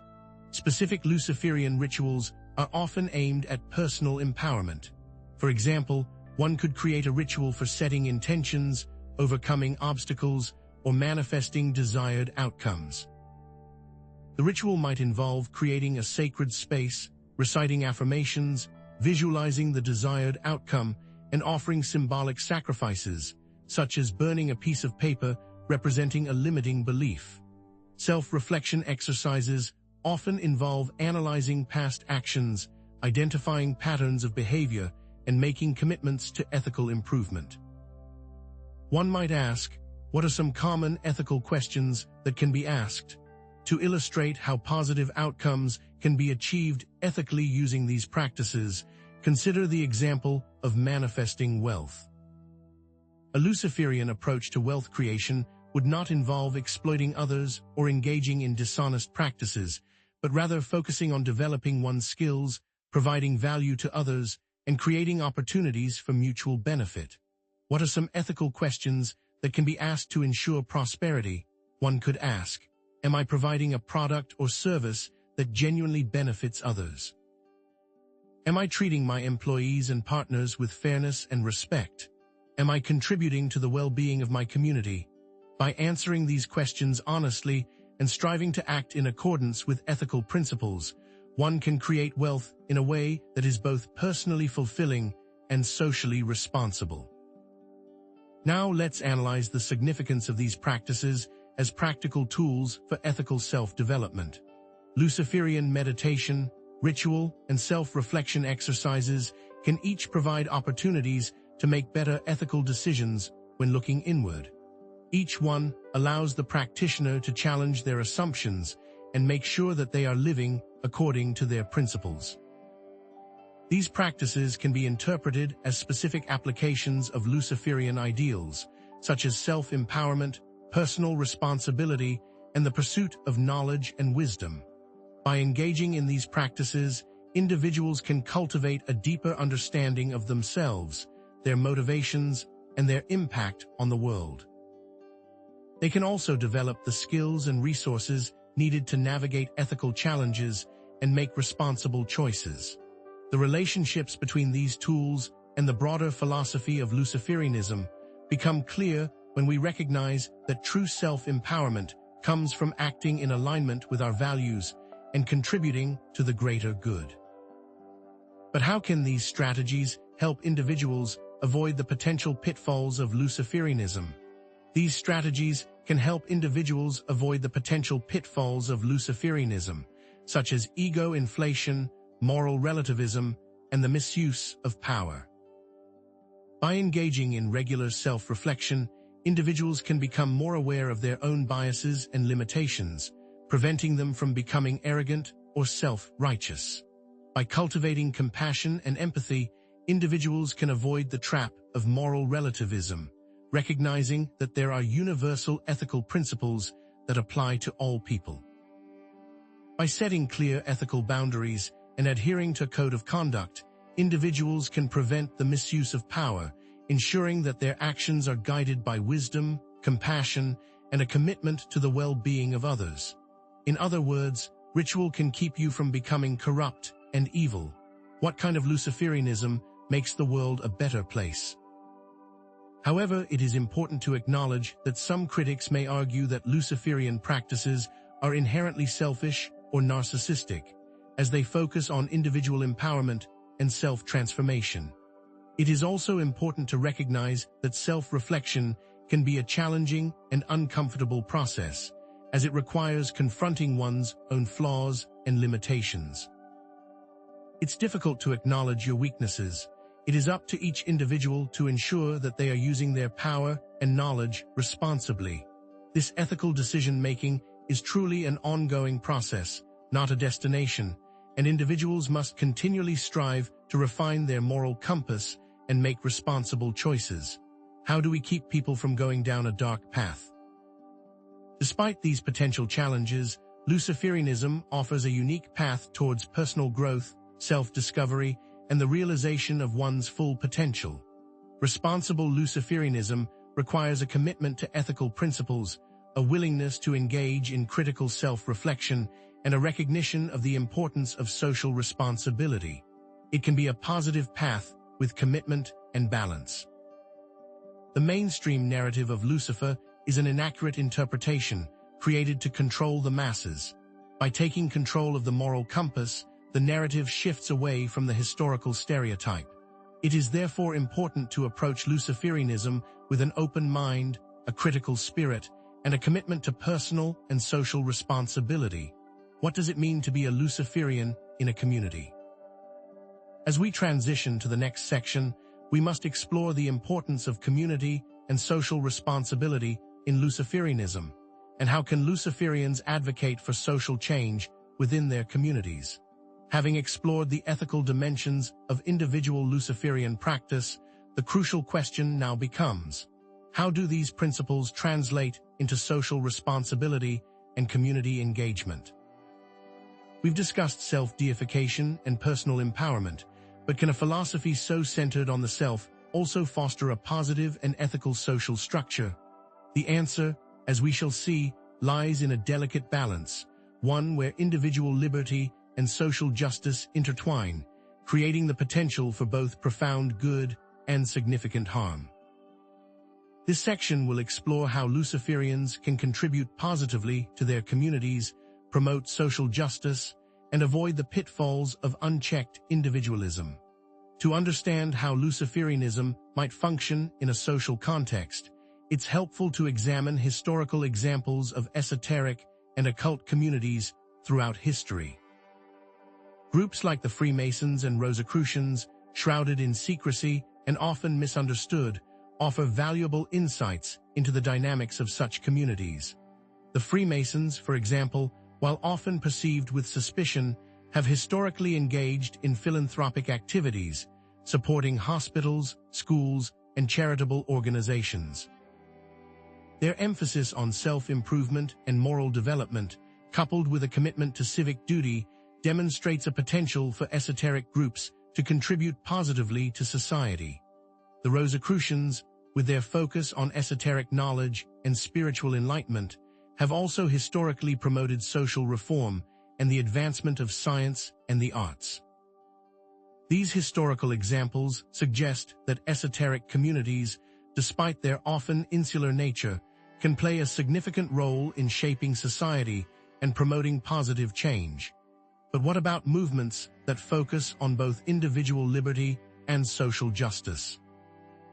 Examining the development of social justice movements and their philosophical underpinnings can provide further context for understanding Luciferian activism. Historical movements, such as the civil rights movement, offer valuable lessons in balancing individual liberty with social responsibility. Figures like Martin Luther King Jr., championed individual rights and freedoms while simultaneously advocating for collective action and social justice. The movement's success in dismantling segregation and promoting equality demonstrates the power of combining individual empowerment with a commitment to the common good. However, it is also important to acknowledge the pitfalls of utopian communities that have attempted to create ideal societies based on specific philosophical or religious principles. The Oneida community, with its focus on complex marriage and communal living, ultimately collapsed due to internal conflicts and external pressures. What lessons can be learned from historical movements? Luciferianism, with its emphasis on individual liberty, freedom of thought, and the pursuit of knowledge, can offer a unique approach to activism and social change. Luciferian activism can be defined as advocating for social and political change in alignment with these principles. This differs from traditional activism in its emphasis on individual agency and self-empowerment as the primary drivers of social transformation. Ethical community building involves creating and maintaining social groups based on respect, mutual support, and a commitment to ethical principles. A Luciferian ethical community would prioritize transparency, accountability, and inclusivity, ensuring that all members are treated with dignity and respect. Social responsibility is understood as the obligation to consider the impact of one's actions on others and to contribute to the well-being of society. Distinguishing between individual responsibility and social responsibility is crucial, recognizing that individual actions have collective consequences. But how do these concepts fit together? These concepts are key to promoting a positive social impact and avoiding the pitfalls of unchecked individualism. If Luciferianism is untethered from ethical behavior, it is unlikely to contribute positively to the community. Luciferian-inspired individuals and groups are engaged in activism and advocacy for social justice causes, such as freedom of speech, religious freedom, and LGBTQ rights. However, these individuals are not widely known, as mainstream media tends to focus on negative portrayals of Luciferianism. Some Luciferian community-building initiatives that promote ethical behavior, mutual support, and personal growth exist, but are not widely publicized. Cases exist where a lack of social responsibility or ethical awareness led to negative outcomes within Luciferian communities or organizations, resulting in abuse, ethical breaches, or negative activity.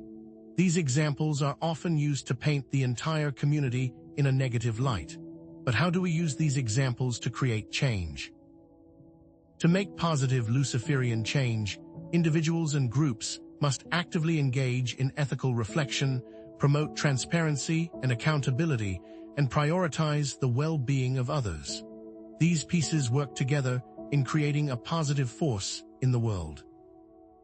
These concepts can be interpreted as practical applications of Luciferian ideals, such as self-empowerment, personal responsibility, and the pursuit of knowledge and wisdom. Social responsibility is intimately linked to the power of the self and Luciferian wisdom, as true empowerment comes from using one's abilities to benefit others. These strategies can help individuals and groups avoid the potential pitfalls of Luciferianism, such as social isolation, ethical relativism, and the misuse of power. In this way, Luciferianism can be a force for good rather than a source of darkness. But how can we ensure that these changes lead to a more accurate understanding of Lucifer himself? By enacting positive social change, we contribute to a more accurate understanding of Lucifer, challenging the mainstream narrative and promoting a more nuanced perspective. This nuanced perspective leads us to the role of symbolism and myth in shaping Luciferian beliefs and practices. How can Luciferians use symbolism and myth to create a more meaningful and transformative spiritual experience and promote ethical values within their communities? The rich and diverse symbolism associated with Lucifer offers various interpretations and applications, allowing Luciferians to use these symbols to promote ethical values and social responsibility within their communities. Can these symbols be used for good? However, some critics argue that Luciferianism is inherently incompatible with social justice, emphasizing individual empowerment and self-deification at the expense of collective action and social responsibility. This criticism misunderstands Luciferian principles. Responsible Luciferianism recognizes the importance of balancing individual pursuits with the needs of others and the well-being of society. Individuals and groups have misused Luciferian symbolism to justify harmful or discriminatory actions, attempting to justify discrimination or harmful behaviors in its name. Such actions are not representative of Luciferianism as a whole, and responsible Luciferians condemn such behavior. But is it possible for an accurate interpretation to overcome a negative stereotype? While Luciferianism presents unique ethical challenges, it also offers a unique path towards personal growth, self-discovery, and the realization of one's full potential, all of which can contribute to positive social change. Responsible Luciferianism requires a commitment to ethical principles, a willingness to engage in critical self-reflection, and a recognition of the importance of social responsibility, both individually and communally. It can be a positive path when paired with commitment and balance. Debunking the stereotype of the evil Satanist involves pointing to good works and showing how they have been misinterpreted. Approaching Luciferianism with an open mind, a critical spirit, and a commitment to personal and social responsibility allows for using its potential for positive change to break free from controlling stereotypes. Ultimately, there is power in rejecting stereotypes and embracing nuanced philosophy. Now that we've explored how Luciferian ethics can be applied in community building and activism, what role does symbolism and myth play in Luciferian beliefs and practices? But how can these ethical communities exist without a shared language, a set of common values and beliefs that bind them together? This is where Luciferian symbolism and myth become essential, acting as a powerful framework for shaping Luciferian beliefs and practices. But are these symbols simply superficial decorations, or do they hold a deeper significance, capable of inspiring ethical behavior and fostering a sense of community? This section will delve into the world of Luciferian symbolism and myth, exploring how they can be used to create a more meaningful and transformative spiritual experience, and to promote ethical values within their communities. To understand the role of symbolism and myth in Luciferianism, it's crucial to examine their historical use in various religions and esoteric traditions. From the ancient Egyptians, with their intricate pantheon of gods and goddesses, to the Greeks, with their epic tales of heroes and monsters, symbolism and mythology have served as powerful tools for conveying complex ideas, inspiring ethical behavior, and fostering a sense of community. The Egyptian Ankh, for example, represents not only life, but also immortality, serving as a constant reminder of the cyclical nature of existence. The Greek myth of Icarus, with its cautionary tale of ambition and hubris, highlights the importance of balance and moderation. Even the Norse myths, with their complex moral codes, offer a method of conveying complex ideas through narrative. How were these myths used to communicate meaning, and what ethical lessons did they impart? These examples demonstrate the enduring power of symbolism and myth to shape beliefs and practices, providing valuable insights for how Luciferians can implement similar elements within their own framework. Luciferian symbolism can be defined as the use of specific images, metaphors, and archetypes to represent key concepts and principles within Luciferian philosophy. These symbols are not merely decorative. They are potent tools for connecting with the unconscious mind, accessing deeper levels of understanding, and shaping one's perception of reality. The inverted pentagram, for instance, is often interpreted as representing the triumph of the material world over the spiritual, a rejection of traditional religious hierarchies, and an affirmation of earthly existence. The Baphomet, a composite figure with human, animal, and demonic features, symbolizes the balance between opposing forces, the integration of light and darkness, and the acceptance of one's own multifaceted nature. Luciferian myth, on the other hand, can be defined as a narrative or story that embodies the core values and beliefs of Luciferianism, often featuring Lucifer as a central figure. These myths serve as allegories, conveying complex philosophical ideas in a relatable and memorable way.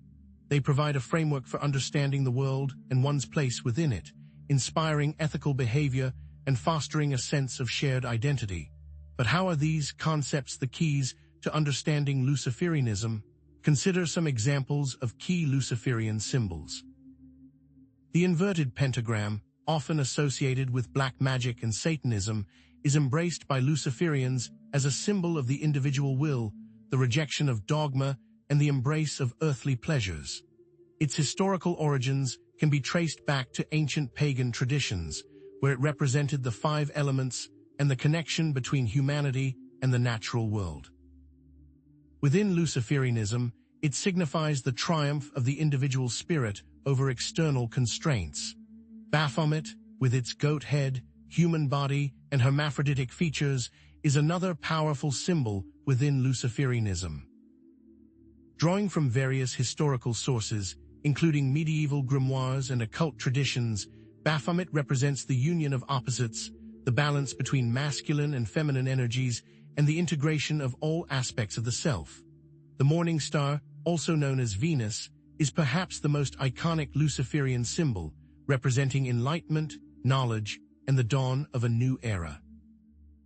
Its association with Lucifer as the light-bearer underscores the Luciferian pursuit of wisdom and self-discovery.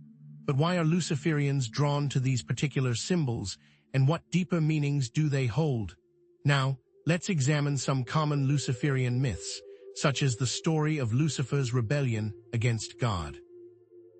In this narrative, Lucifer is not portrayed as a villain, but as a hero who dared to challenge tyranny and assert his own free will. The myth of the light-bearer bringing knowledge to humanity is another central theme within Luciferianism, emphasizing the importance of critical thinking, questioning authority, and seeking enlightenment. The narrative of self-deification, which posits that individuals have the potential to become gods in their own right, underscores the Luciferian belief in human potential and the power of self-transformation. Analyzing the symbolic meaning embedded in these myths and symbols, we can see that they serve as potent tools for shaping beliefs, inspiring ethical behavior, and fostering a sense of community. For example, the myth of Lucifer's rebellion encourages individuals to question authority and stand up for their beliefs, even in the face of adversity. The myth of the light-bearer promotes the pursuit of knowledge and the rejection of ignorance, and the narrative of self-deification empowers individuals to take control of their own spiritual journeys and strive for self-improvement. But how do they instill ethical responsibility? The ethical implications of Luciferian symbolism and myth are significant. By challenging conventional narratives, promoting critical thinking, and empowering individuals to take control of their own spiritual journeys, these tools can be used to instill a deeper sense of ethical responsibility. When individuals are encouraged to question authority and think for themselves, they are more likely to develop their own ethical compass and make informed decisions based on their own values. By embracing the Luciferian principles of self-empowerment and personal responsibility, individuals can become more active and engaged members of their communities, contributing to the well-being of others and promoting social justice. Ultimately, Luciferianism offers a way to reject controlling narratives and step into one's own power, fostering a sense of individual autonomy and ethical awareness. But can we consider symbolism and myth more than just iconography? Having explored the power of symbolism and myth in shaping Luciferian beliefs and practices, we can see that they are not merely shallow worship, but a deeper journey into the self. This understanding leads us to the next crucial question. How can Luciferians harness their unique perspective and skills to create a more just, equitable, and enlightened world? What do we do with this power? The exploration of concrete actions that Luciferians can take to make a positive impact on the world, going back to the need for community action. However, some critics may argue that Luciferian symbolism and myth are inherently negative or dangerous, as they often challenge traditional religious beliefs and values. This criticism is often based on a misunderstanding of Luciferian principles. While it is true that Luciferian symbolism and myth challenge conventional narratives, they can also be used for positive purposes, such as promoting critical thinking, self-empowerment, and social justice. Similarly, while there are some individuals and groups who have misused Luciferian symbolism to justify harmful or discriminatory actions, these actions are not representative of Luciferianism as a whole. Responsible Luciferians condemn such behavior and strive to use Luciferian symbolism and myth for ethical and constructive purposes. But can an accurate interpretation of symbols and myths overcome negative stereotypes? Ultimately, while Luciferianism presents unique challenges and opportunities, it offers a powerful path towards personal and social transformation. Responsible Luciferianism requires a commitment to ethical principles, a willingness to engage in critical self-reflection, and a recognition of the importance of social responsibility. It comes back to responsibility and ethical thinking. The mainstream narrative of Lucifer is an inaccurate interpretation created to control the masses, and it is a personal journey to step away from that control. Approaching Luciferianism with an open mind, a critical spirit, and a commitment to personal and social responsibility allows individuals to use its potential for positive change, to contribute to social good, and break free from the stereotype of the evil Lucifer. This is a journey of rejecting controlling ideas and embracing nuanced philosophy and ethical application. Now that we've explored how Luciferian ethics can be applied in community building and activism, and how symbolism and myth reinforce and amplify those beliefs, what are the specific practices and rituals that Luciferians engage in, and how do these contribute to their spiritual development? Having explored how symbolism and myth reinforce and amplify Luciferian beliefs, it's time to see how this translates into real-world impact. Can Luciferianism, often misunderstood and unfairly maligned, actually be a positive driver for change, a force for good in a world desperately needing wisdom and justice? In practice, what can it look like to make the world a better place through Luciferianism? This section moves from theoretical ideals to action-based change, exploring concrete actions that Luciferians can take to make a positive impact. Let's see what this looks like in the real world. To understand how Luciferianism can drive positive social change, we can look to movements that have successfully harnessed esoteric principles for similar goals. Hermeticism, with its emphasis on personal and cosmic harmony, played a vital role in the Renaissance, inspiring artists, scientists, and philosophers to break free from medieval dogma and embrace a new era of intellectual and creative exploration. Individuals like Leonardo da Vinci and Marsilio Ficino drew heavily from Hermetic texts, using its principles to inform their art, science, and philosophy, which significantly influenced the course of Western civilization. Theosophy, with its syncretic blend of Eastern and Western spiritual traditions, influenced the Indian independence movement, inspiring leaders like Mahatma Gandhi to advocate for social justice and equality.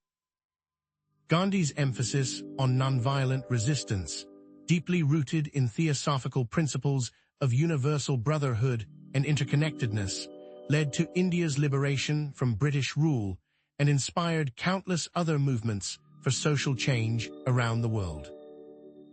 These examples illustrate the potential for esoteric principles to empower individuals and communities to challenge injustice, promote enlightenment, and create a more just and equitable world. What ethical considerations guided these historical figures, and what lessons can Luciferians learn from their triumphs and failures? Individual empowerment and self-transformation are key drivers of broader social change, and Luciferianism offers a unique path towards these goals. Figures like Aleister Crowley, despite his controversial reputation, underwent significant personal growth and used his newfound wisdom and skills to challenge the social and spiritual norms of his time. Through his writings and teachings, Crowley advocated for individual liberty, freedom of thought, and the pursuit of knowledge, inspiring generations of occultists and freethinkers to question authority and embrace their own inner power. Emma Goldman, the anarchist and feminist, underwent a radical personal transformation that led her to become a powerful advocate for social justice and equality. Goldman's journey from a young immigrant to a passionate activist demonstrates the transformative potential of individual empowerment in driving broader social change. These journeys underscore the interconnectedness of personal and social transformation, showing how the pursuit of self-mastery can inspire individuals to become agents of change in the world. How can Luciferians cultivate self-awareness, and what ethical principles should guide their actions? However, it's equally important to examine historical instances where esoteric movements faced challenges or failures in their attempts to create positive social change. The Thule Society, a German occult group, misused esoteric principles to promote racist and nationalist ideologies, contributing to the rise of Nazism and the horrors of the Holocaust. Their example serves as a cautionary tale about the dangers of misinterpreting esoteric teachings and using them to justify harmful or discriminatory actions. The Manson family, a cult led by Charles Manson, twisted occult and esoteric ideas to manipulate and control its followers, leading to violence and tragedy. Their actions highlight the importance of critical thinking, ethical responsibility, and a healthy skepticism towards authority within esoteric communities. These movements showcase how esoteric and occult movements can fail spectacularly, and why. This is more than just repeating the past, but it's learning from it. Within a Luciferian context, personal transformation can be defined as the process of self-discovery, self-mastery, and the realization of one's full potential, leading to a more authentic, empowered, and ethically grounded existence. This involves cultivating self-awareness, accepting one's shadow self, and developing a strong moral compass guided by reason, empathy, and personal responsibility. Examples of this include embracing self-acceptance, developing a clear sense of personal awareness, and adopting a consistent moral code that emphasizes personal integrity and ethical conduct. Social transformation within a Luciferian context, on the other hand, can be defined as the process of creating a more just, equitable, and enlightened world through the application of Luciferian principles, such as individual liberty, freedom of thought, and the pursuit of knowledge. This involves advocating for human rights, promoting social justice, and challenging oppressive systems and structures. The belief plays out to benefit others through direct action and advocacy. These transformations are interconnected and mutually reinforcing, as personal growth can inspire social action, and social action can promote further personal growth. You can't have one without the other. Practically speaking, achieving these transformations in modern times involves leveraging social media to raise awareness, participating in grassroots activism to advocate for change, and supporting organizations that promote Luciferian values. Consider modern examples of Luciferians engaged in activism and advocacy for social justice causes. Many Luciferians are actively involved in environmental protection, advocating for sustainable practices, raising awareness about climate change, and supporting organizations that work to protect the planet. Some actively participate in animal rights movements, promoting veganism, protesting animal cruelty, and supporting animal shelters and rescue organizations. Others are deeply engaged in human rights advocacy, fighting against discrimination, supporting refugees, and promoting equality for all. These modern activists are making a difference by combining Luciferian principles of self-empowerment and personal responsibility with a commitment to social justice and ethical action. There are tangible results, and they are improving lives. Beyond activism, there are numerous Luciferian community-building initiatives that promote ethical behavior, mutual support, and personal growth. Mentorship programs connect experienced Luciferians with newcomers, providing guidance, support, and ethical instruction. Educational workshops offer opportunities to learn about Luciferian philosophy, ethics, and practices. Charitable activities, such as food drives, clothing donations, and community cleanups, demonstrate Luciferian values of compassion and social responsibility. These groups are empowering their communities through education, support, and direct action. Luciferian principles can be applied to create innovative solutions to social problems. Some Luciferians have started sustainable businesses that prioritize environmental protection and social responsibility. Others have developed community-based education programs that promote critical thinking, creativity, and ethical development. Still, others have created creative arts initiatives that use art, music, and writing to inspire social change and promote Luciferian values. The application of Luciferian ethics leads to creative solutions to social problems.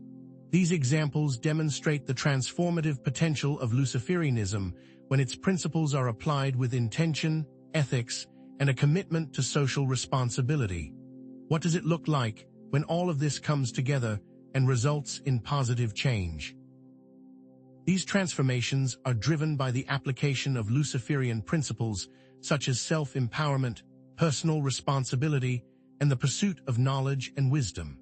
When individuals are empowered to take control of their own lives and destinies, they are more likely to become active and engaged members of their communities, contributing to the well-being of others and promoting social justice. Connecting the changes back to core Luciferian principles, it's clear that these values guide Luciferians to create a better world for themselves and others. The focus on transformation promotes ethical values and social responsibility in the long term, as individuals are encouraged to develop a strong moral compass, make informed decisions based on reason and empathy, and take responsibility for their actions. It is all about balance. This leads to ethical implications and nuances that reflect Lucifer's true identity and humanity's spiritual evolution. By embracing the pursuit of knowledge, challenging oppressive systems, and advocating for individual liberty and social justice, Luciferians can shift the narrative and create a more just, equitable, and enlightened world. How can we shift the narrative through ethical practice? Luciferianism is about empowerment, wisdom, and justice. Now that we know this, how does it play out daily? This leads to the next logical question: how can individuals integrate Luciferian principles into their daily routines, relationships, and decision-making processes to create a more authentic, empowered, and ethically grounded life? Can we be both ethical and Luciferian at all times? The next section will explore practical tips and strategies for living a Luciferian life with intention, purpose, and ethical awareness. We'll uncover how to live ethically and step into your power.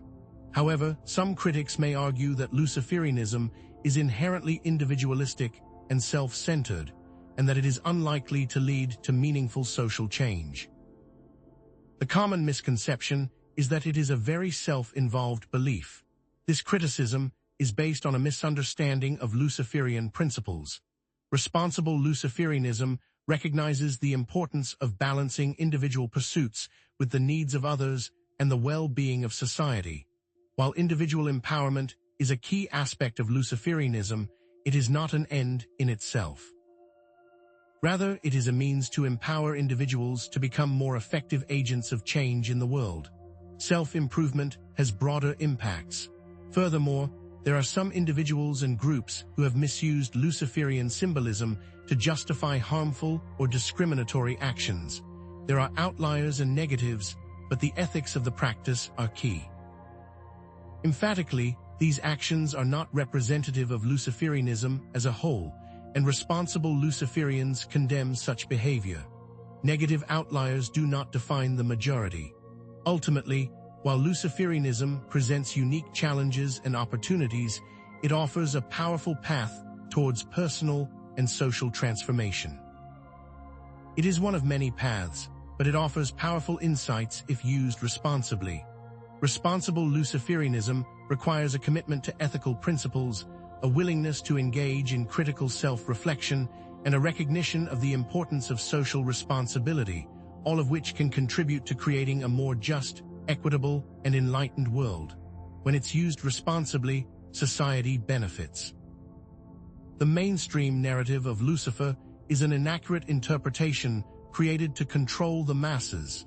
It is a journey to step away from that control and debunk the stereotypes to reach positive change.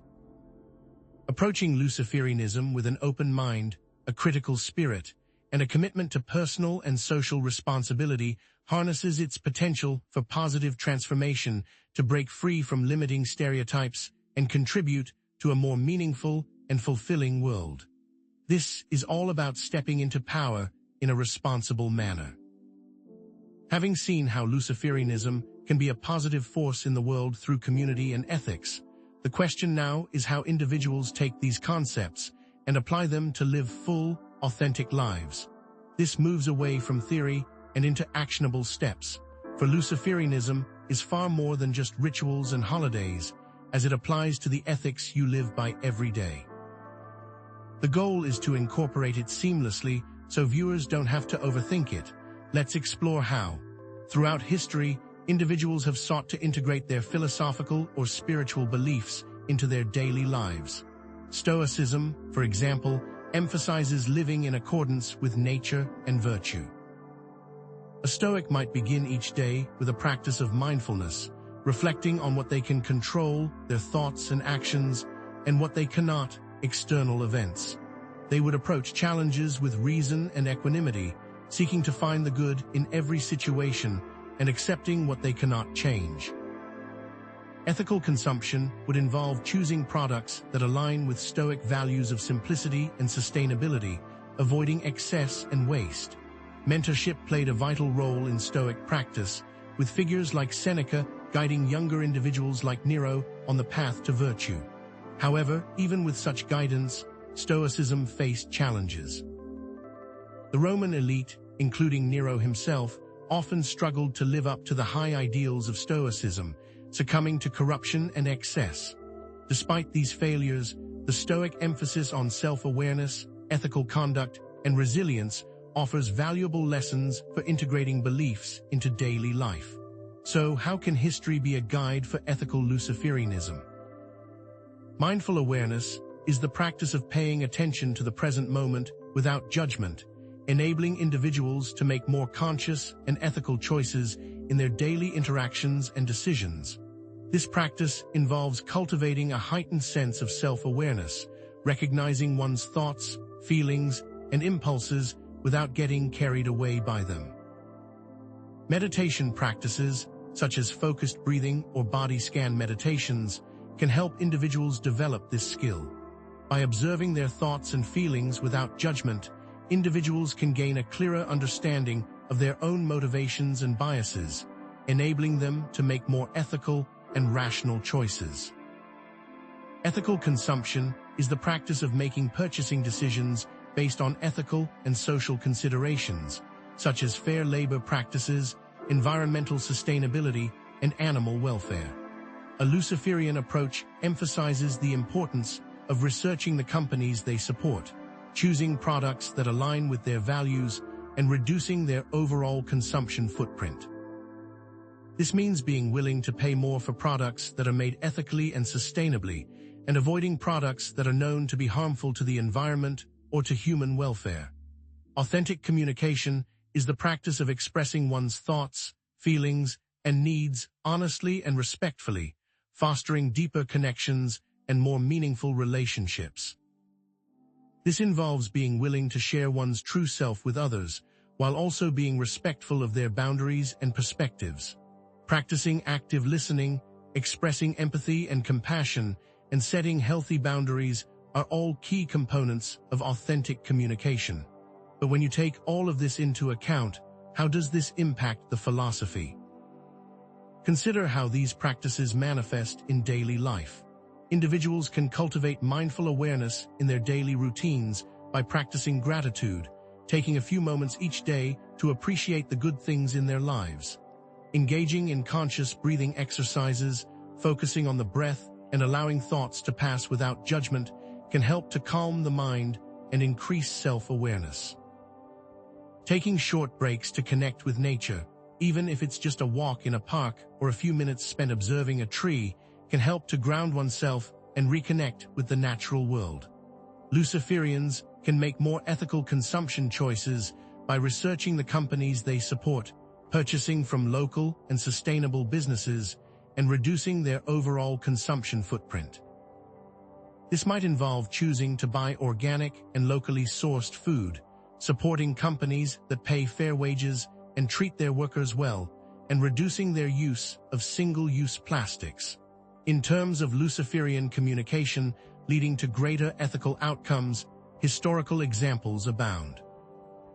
Consider the civil rights movement, where authentic communication was used to challenge unjust laws and promote equality. Leaders like Martin Luther Jr., King Jr., communicated their point of view clearly, expressing empathy for those who were suffering and setting healthy boundaries in the face of oppression. In relationships, practicing authentic communication involves actively listening to others, expressing empathy and compassion, and setting healthy boundaries. This might involve being willing to share one's own vulnerabilities and needs, while also being respectful of the other person's perspective and boundaries. What does it mean when all of these factors come together? Mindful awareness, ethical consumption, and authentic communication are essential tools for living a Luciferian life with intention, purpose, and ethical awareness. These concepts are practical applications of Luciferian ideals, such as self-empowerment, personal responsibility, and the pursuit of knowledge and wisdom. By cultivating these practices, individuals can take control of their own lives, make more ethical and rational choices, and create more meaningful and fulfilling relationships. In essence, it is important to align your actions with your ethics. Lucifer represents this power. Furthermore, the ethical implications and nuances of their application connect to the larger discussion of Lucifer's true identity and the power of making ethical choices in daily life. This can help individuals create a more fulfilling and meaningful existence by aligning their actions with their beliefs and values. In summary, integrating Luciferian principles into everyday life involves mindful awareness, ethical consumption, and authentic communication. It is more than just symbolism, but everyday actions. This now shifts into what it means to function in the world. How can Luciferians maintain their ethical compass and uphold their values in a world that is often characterized by materialism, superficiality, and ethical compromise?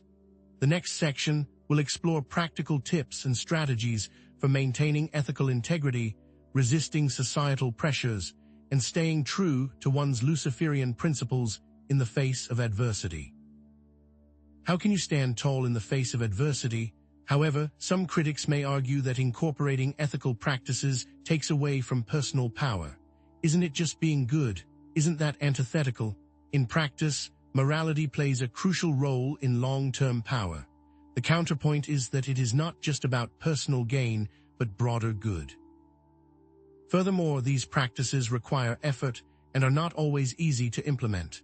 This requires time, money, and energy. Despite the difficulty, it is worth the effort. Ultimately, Luciferianism presents unique challenges and opportunities, and these are all the tools needed to move forward. Responsible Luciferianism requires a commitment to ethical principles, a willingness to engage in critical self-reflection, and a recognition of the importance of social responsibility, all of which can be integrated into everyday life through mindful awareness, ethical consumption, and authentic communication. Taking everything into account and summarizing it, the mainstream narrative of Lucifer is an inaccurate interpretation created to control the masses. Actions and ethics of daily life counter the stereotypes. By approaching Luciferianism with an open mind, a critical spirit, and a commitment to personal and social responsibility, one can harness its potential for positive transformation to break free from limiting stereotypes and contribute to a more meaningful and fulfilling world. Every moment is a choice to make ethical decisions and show the world that Luciferians are not defined by mainstream stereotypes. The true potential of Lucifer, then, lies in the choices we make every day. Building upon the understanding of how Luciferian principles can be woven into the fabric of daily life, we now confront a more formidable challenge. How can Luciferians maintain their ethical integrity and uphold their values in a world often characterized by materialism, superficiality, and ethical compromise? This section serves as a practical guide, offering strategies for navigating the complexities of modern society while remaining true to Luciferian principles. What does it truly mean to stand apart, to hold fast to one's values when the world pulls in a different direction? Throughout history, countless individuals and groups have faced similar dilemmas, resisting societal pressures and upholding their values in the face of adversity. Consider the cynics of ancient Greece, who rejected conventional norms and embraced a life of simplicity and self-sufficiency. Figures like Diogenes, living in a barrel and openly criticizing the powerful, exemplified a radical commitment to their principles. Then there are the Stoics, who, while more integrated into society, emphasized virtue, reason, and acceptance of what they could not control. Early Christians, too, faced immense pressure to conform to Roman values, yet they maintained their faith and ethical convictions, often at great personal cost. These examples demonstrate the enduring human capacity for ethical resilience, the ability to withstand societal pressures and remain true to one's values. But what can these historical examples teach modern Luciferians? To navigate the ethical complexities of modern society, several core concepts become indispensable. First, there is ethical resilience, which can be defined as the ability to maintain one's ethical principles and values in the face of adversity, temptation, or social pressure. It requires self-awareness, moral courage, and a deep commitment to one's beliefs, rather than simply espousing them outwardly. Second, there is critical discernment, the capacity to evaluate information objectively, identify biases, and resist manipulation. In an age of misinformation and propaganda, critical discernment is essential for making informed decisions and avoiding being swayed by superficiality or materialism. Finally, there is value-based decision-making, which entails making choices that align with one's core values and ethical principles. This involves being driven by an internal moral compass rather than external pressures or fleeting desires. How do these concepts connect to Luciferian ideals, and how can they be put into practice? Examples abound of Luciferians successfully navigating ethical challenges and upholding their values in contemporary society. Some resist materialism by embracing minimalism, focusing on experiences rather than possessions. Others speak out against injustice, advocating for marginalized communities and challenging oppressive systems. Many make ethical choices in their careers and relationships, prioritizing integrity and compassion over personal gain. Luciferian strategies for maintaining an ethical compass vary widely, but often include practices such as mindfulness, self-reflection, and social activism. Mindfulness helps individuals become more aware of their thoughts, feelings, and impulses, enabling them to make more conscious and ethical choices. Self-reflection allows individuals to examine their beliefs and values, identifying areas where they may be falling short of their own ideals. Social activism provides an outlet for individuals to express their values and contribute to positive change in the world. But what happens when these strategies are lacking? Conversely, there are also cases where a lack of ethical resilience or critical discernment has led to negative outcomes for Luciferians. Some may compromise their values in pursuit of wealth or power, succumbing to temptation or falling prey to manipulation. The rise of social media has created new challenges, as individuals are bombarded with carefully crafted messages designed to influence their beliefs and behaviors. Consumerism, with its relentless emphasis on material possessions, can also erode ethical values, leading individuals to prioritize self-gratification over social responsibility. Political polarization, with its divisive rhetoric and demonization of opposing viewpoints, can further undermine ethical decision-making, making it difficult for individuals to engage in constructive dialogue and find common ground. How can these factors be combated?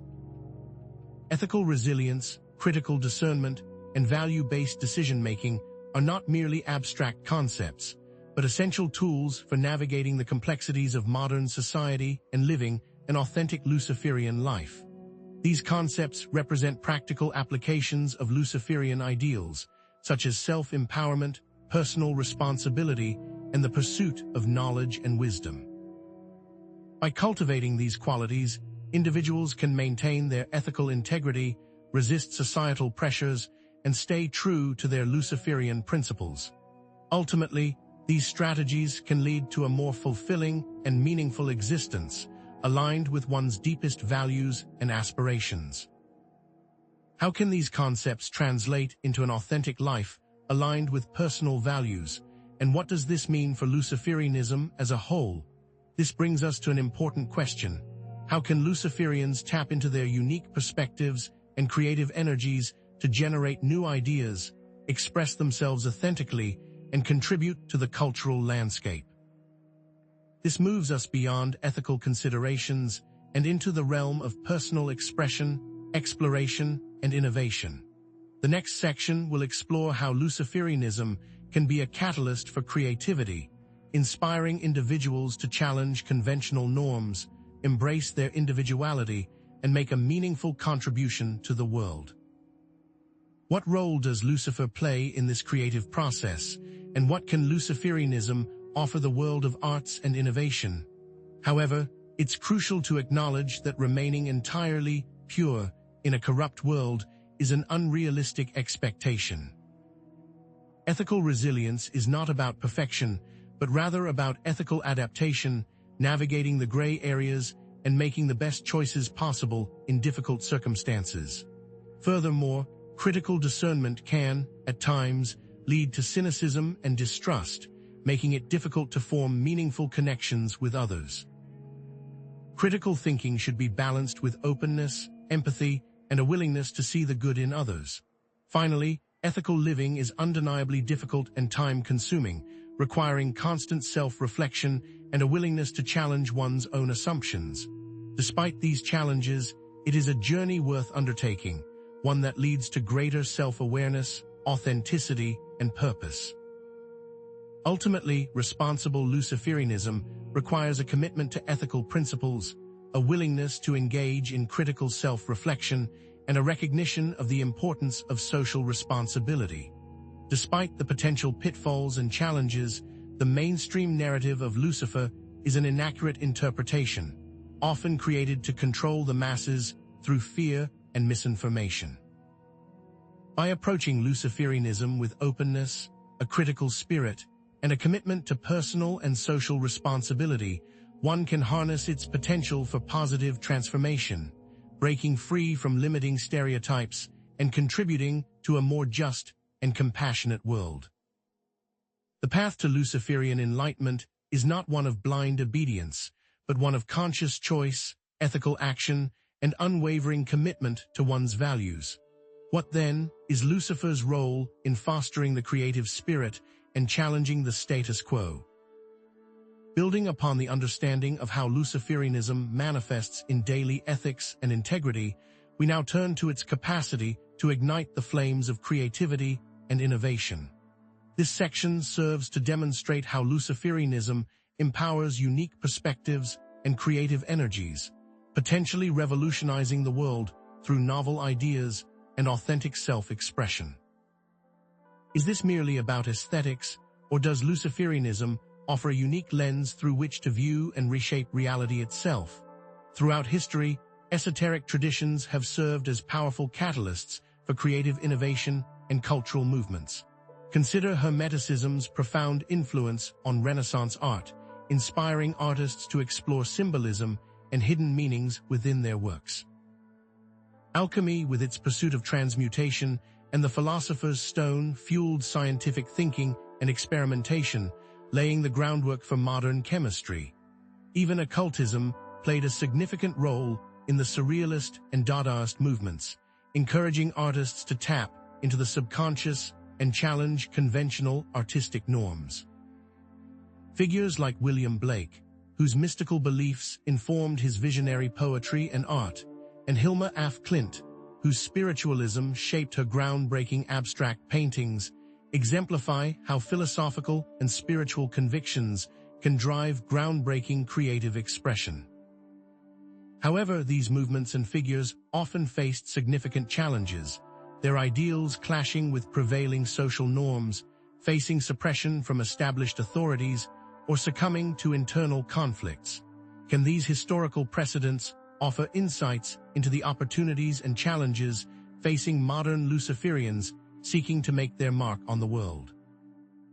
To understand the creative potential of Luciferianism, it's essential to define some core concepts. Luciferian inspiration involves tapping into one's inner wisdom, challenging conventional norms, and embracing unique perspectives. This extends beyond mere artistic novelty, seeking deeper meaning and sparking transformative ideas that require the courage to defy societal expectations. Shadow integration refers to acknowledging and integrating the darker aspects of oneself to fuel creativity and self-expression. This entails an honest confrontation with one's negative emotions, understanding and channeling them constructively, and unlocking new artistic avenues that might otherwise remain unexplored. Finally, authentic expression involves communicating one's true self, including one's vulnerabilities and unique perspectives.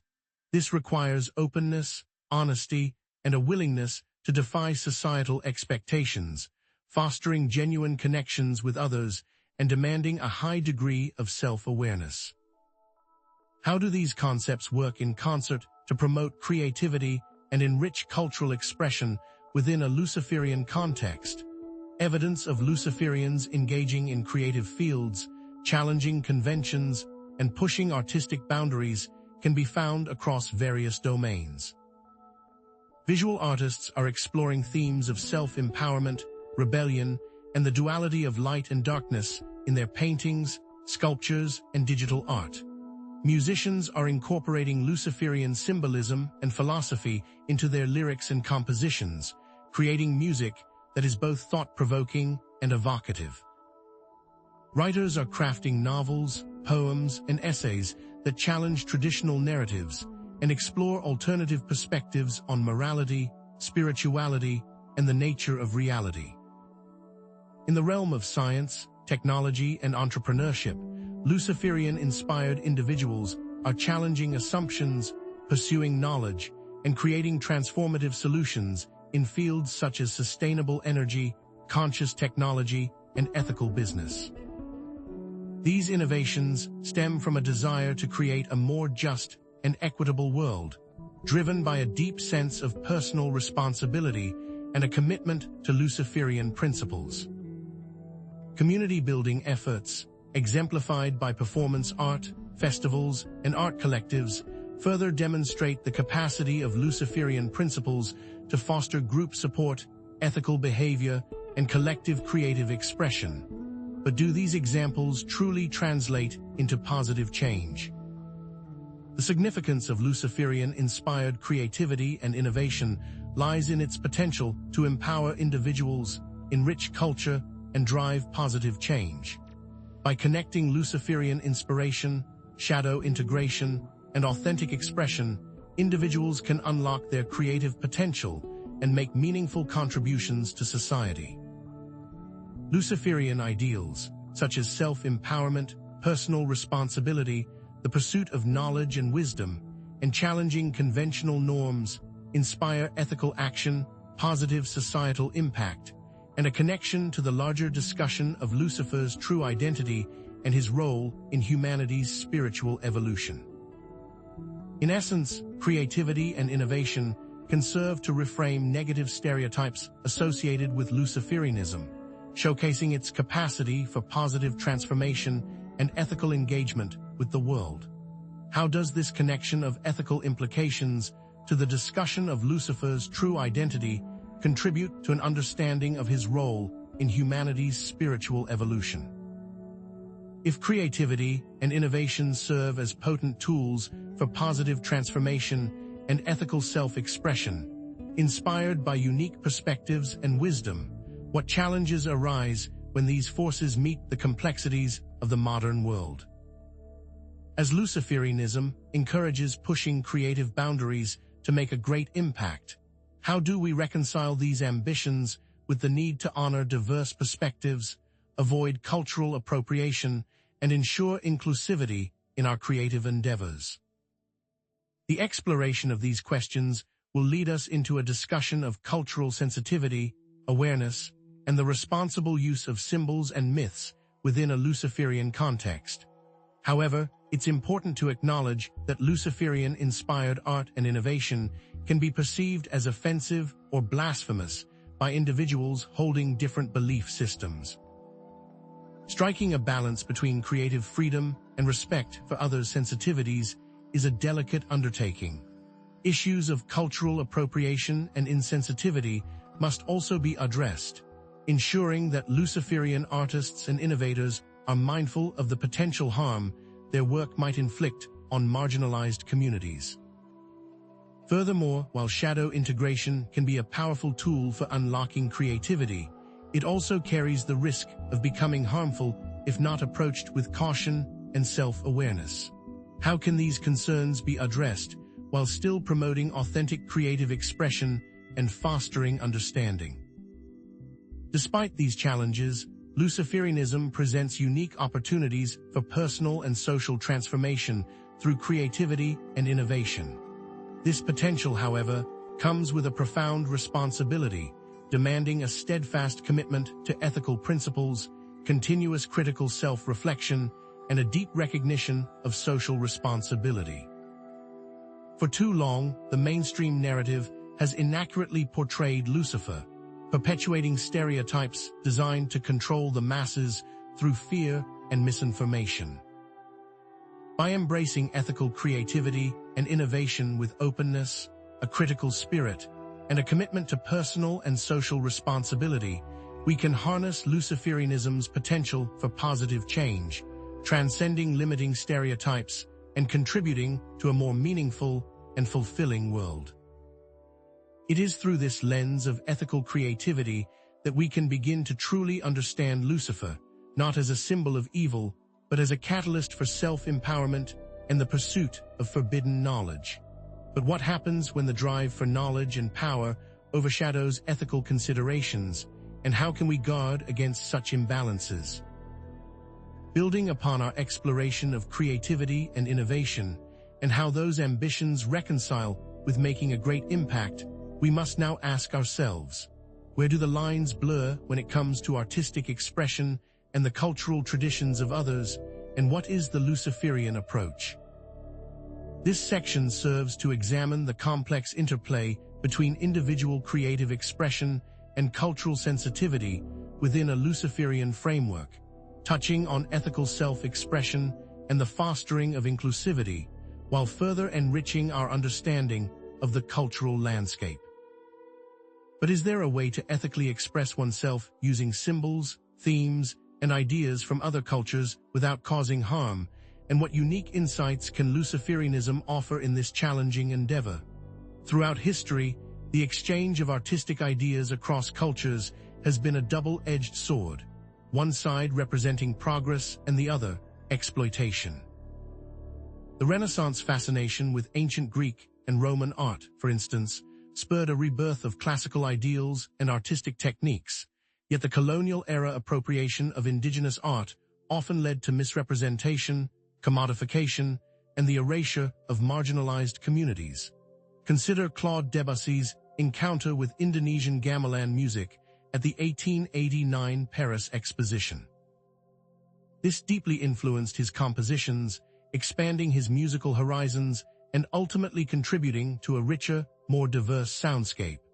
In stark contrast, minstrel shows in the United States utilized blackface and exaggerated stereotypes to distort African American culture, perpetuating harmful prejudices and reinforcing social hierarchies.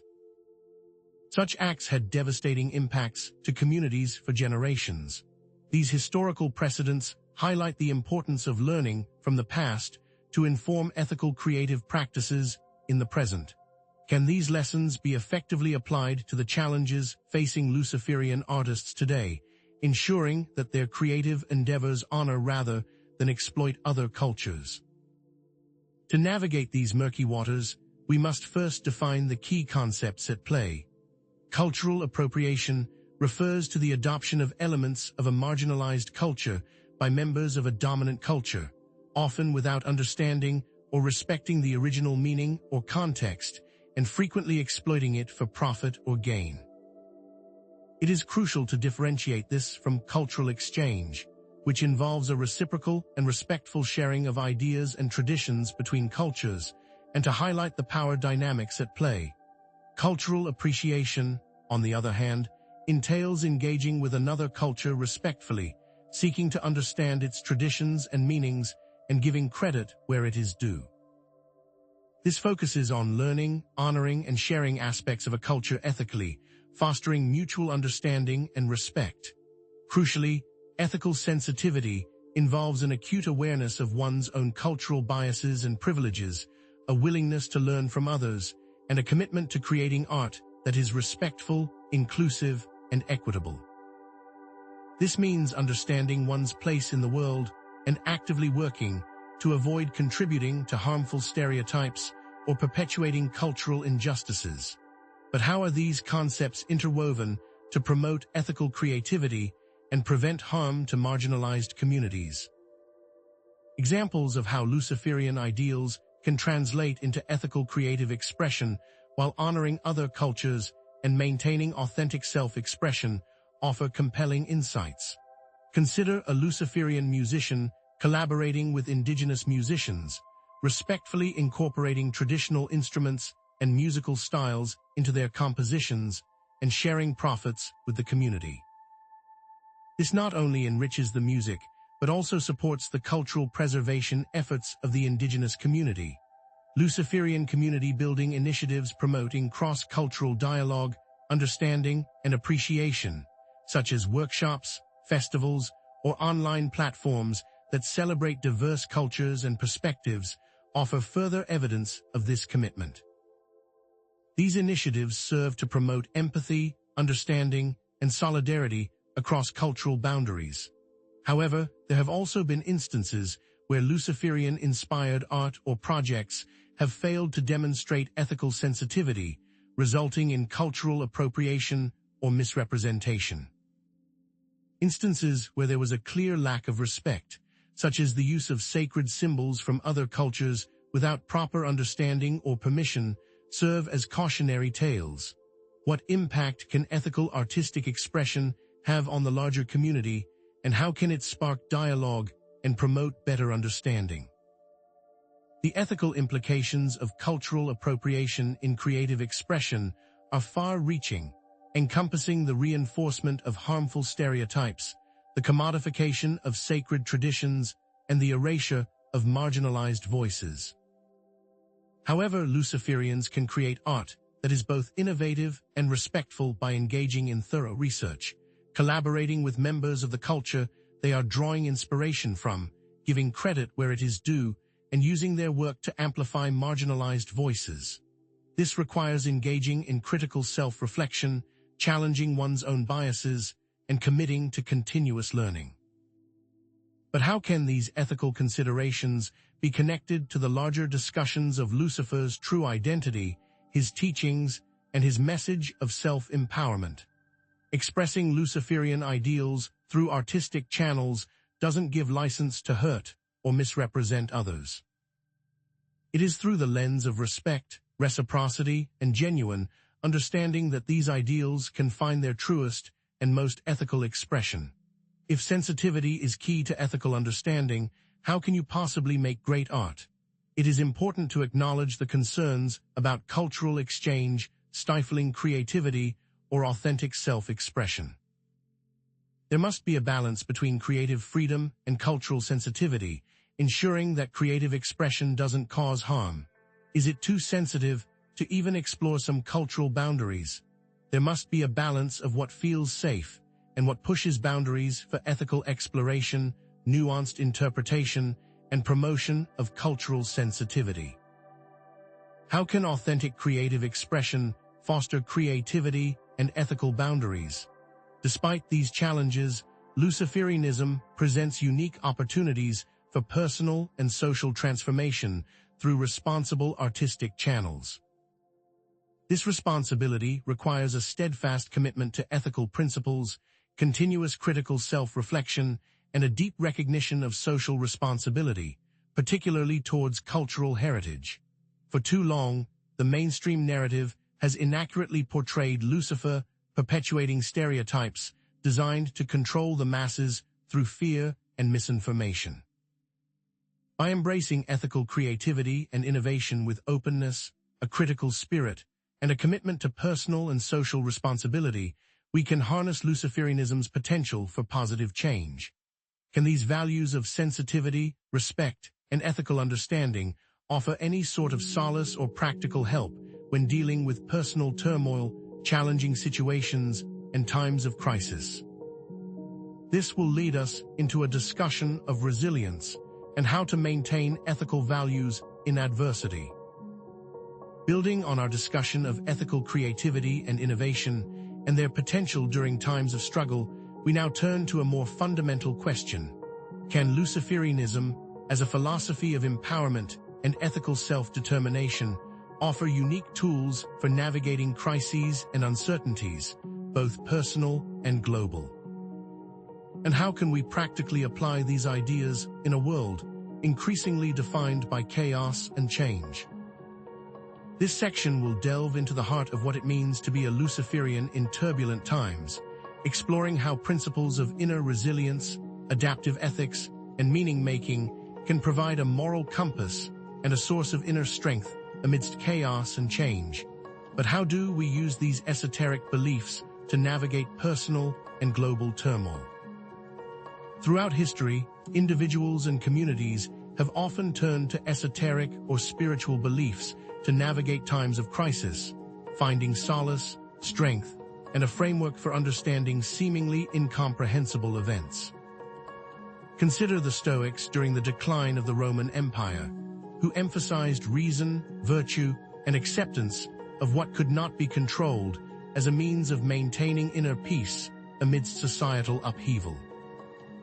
During the Spanish Inquisition, practitioners of Kabbalah sought to find hidden meanings and divine guidance within the sacred texts, using their esoteric knowledge to sustain their faith and identity in the face of persecution.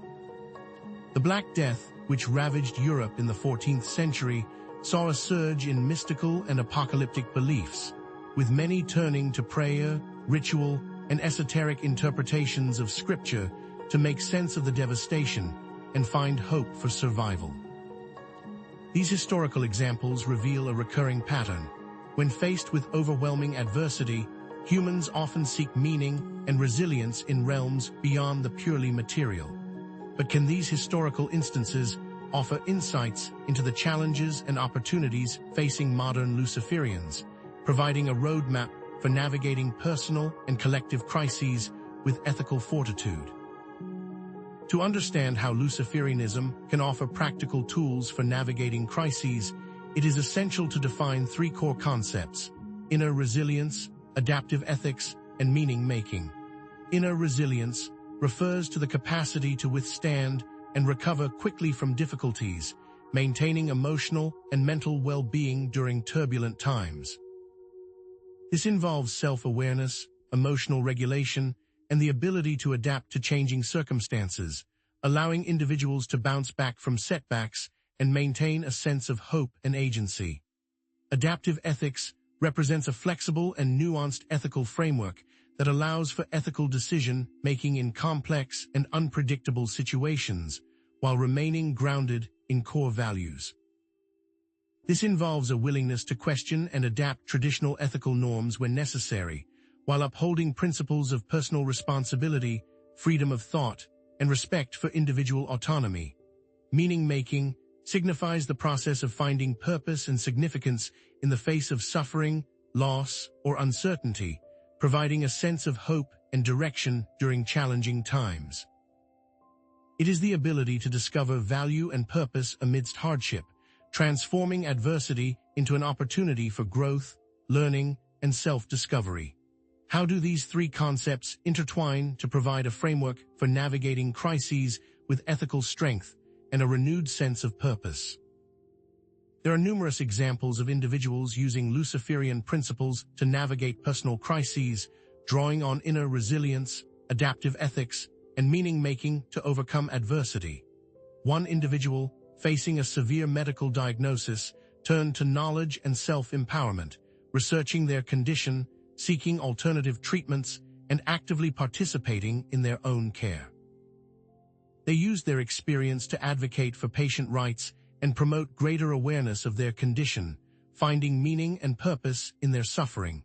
During times of economic hardship, Luciferian communities have provided support and guidance to their members, offering financial assistance, job-seeking advice, and emotional support. These communities often organize food drives, clothing donations, and other outreach programs to help those in need, demonstrating the Luciferian commitment to social responsibility and mutual aid. In response to social isolation during the COVID-19 pandemic, Luciferian individuals and communities created online support networks, offering virtual gatherings, online discussions, and remote learning opportunities to help people stay connected and combat feelings of loneliness and despair. Even difficult life events can be means of learning and growing with ethical considerations. How might we utilize death to fuel life with passion? These three elements, inner resilience, adaptive ethics, and meaning-making, are essential in navigating times of crisis and uncertainty, highlighting their interconnectedness and their role in empowering individuals and communities. These concepts embody core Luciferian values, such as self-empowerment, personal responsibility, and the pursuit of knowledge and wisdom, offering a framework for making ethical decisions and finding purpose during times of adversity. These principles can guide individuals in maintaining their values and ethics when challenged by difficult circumstances, providing a moral compass to navigate the complexities of life, especially when confronting the deceptive and manipulative tactics of established power structures.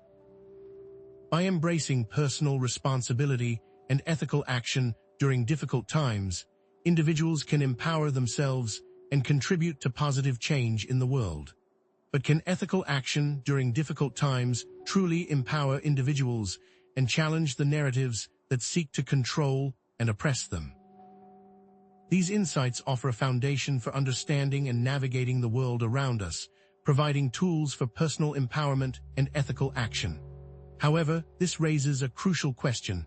How can we integrate Luciferianism into our everyday lives, not just as a philosophy, but as a lived experience that informs our choices, actions, and relationships? And what does it all truly mean?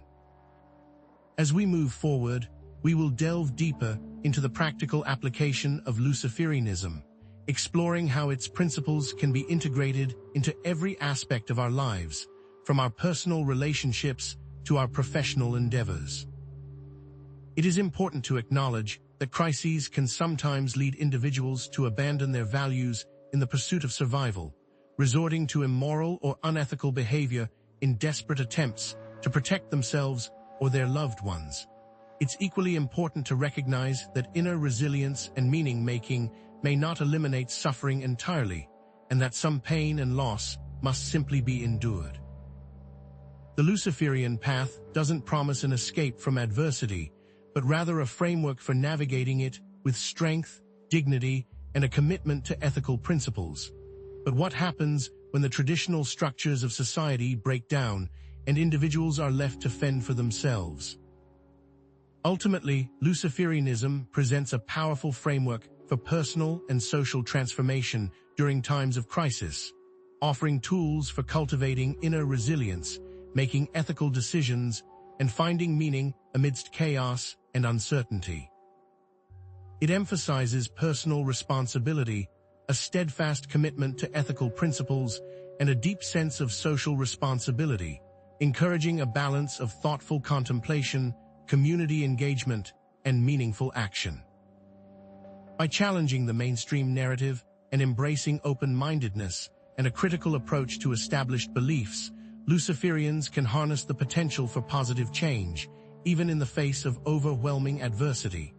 For too long, the mainstream narrative has inaccurately portrayed Lucifer, with the goal of controlling the masses through fear and misinformation. But how does this commitment to ethical principles, self-reflection, and social responsibility truly play out in the real world? And how can we ensure that our actions align with our values, even when faced with difficult choices and conflicting priorities? Building upon the foundations of ethical creativity and innovation, as instruments of change during trying times, we now turn our gaze towards a different facet of Luciferian empowerment: how these principles offer strength, fortitude, and a sense of purpose when the storms of life gather and shadows threaten to engulf us. Can Luciferianism provide not just a philosophy, but practical tools to navigate hardship, fortify the spirit, and find meaning in the face of personal and global trials? After all, Lucifer's journey itself is a testament to overcoming the greatest challenge imaginable, not through blind obedience, but through the pursuit of knowledge and self-reliance. Throughout the corridors of history, figures facing immense adversity have often drawn strength from unconventional beliefs. The Stoics, witnessing the slow crumble of the Roman Empire, clung to reason, virtue, and acceptance, finding serenity amidst chaos. Jewish mystics, enduring the horrors of the Holocaust, plumbed the depths of Kabbalah, seeking hidden meanings and divine sparks in the darkness, holding steadfast to faith and identity amidst unspeakable persecution.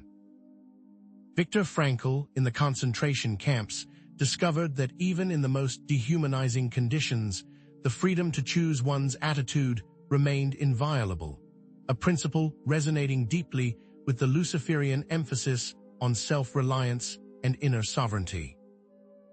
But what if these examples, spanning centuries and cultures, offer glimpses into a hidden current, a testament to the enduring power of esoteric thought to sustain the human spirit when all else seems lost? To understand the Luciferian approach to navigating difficulty, we must define three core principles: Luciferian self-reliance, adversarial growth, and personal sovereignty.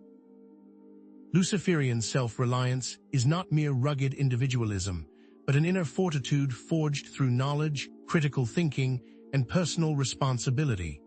It is the antithesis of blind faith or reliance on external authority, emphasizing the individual's capacity to understand, adapt, and overcome through their own efforts.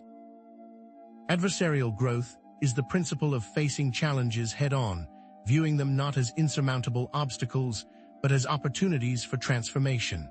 It is the alchemical process of turning lead into gold, transmuting suffering into wisdom and strength. Personal sovereignty is the unwavering assertion of individual autonomy, even amidst crisis. It is the refusal to surrender one's freedom of thought, choice, and self-determination, even under the most intense pressure. But how can these three seemingly abstract principles be harnessed to transform hardship into a catalyst for growth, a wellspring of inner strength.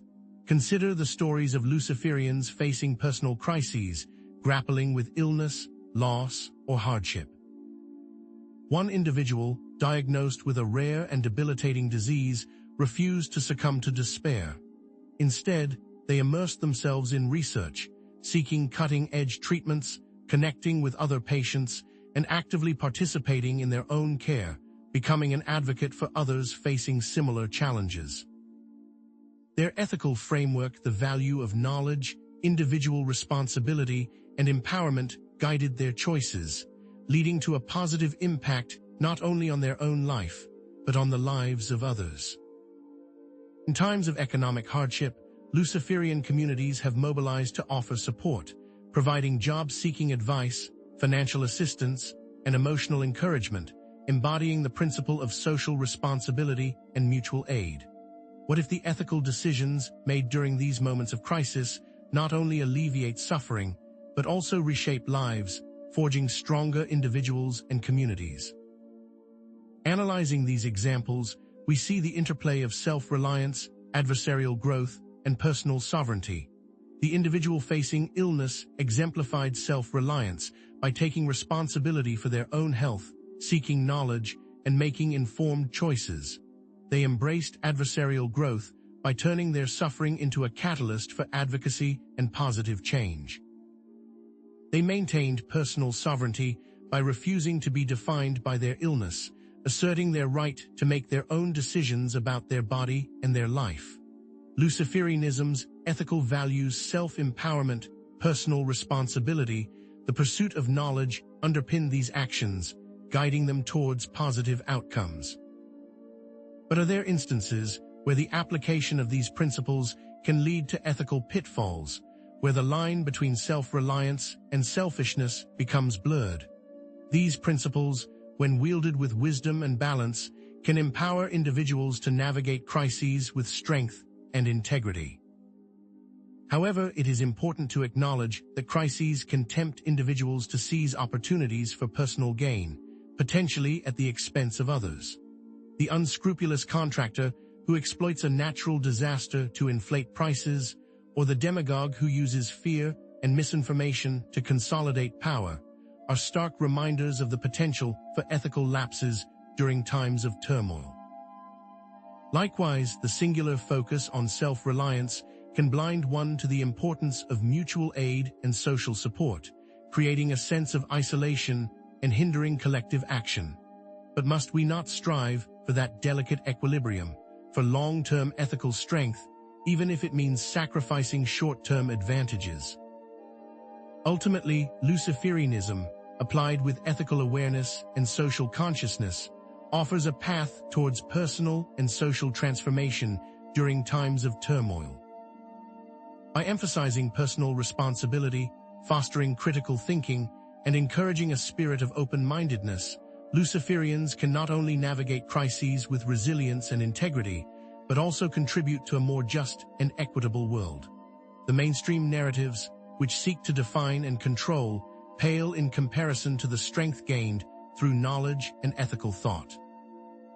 Lucifer's light shines brightest during the darkest hours, illuminating the path towards empowerment, knowledge, and self-mastery. But as we illuminate the path towards individual strength and ethical action, we must also consider another critical dimension: the influence of Luciferianism on our relationships, both personal and social. Luciferian ideals and the pursuit of balance, what role do they play in the intricate dance of human connection? Building upon the strength, fortitude, and sense of purpose that Luciferianism offers during times of adversity, we now turn our attention towards another crucial aspect of human existence: relationships and their potential for personal and social transformation.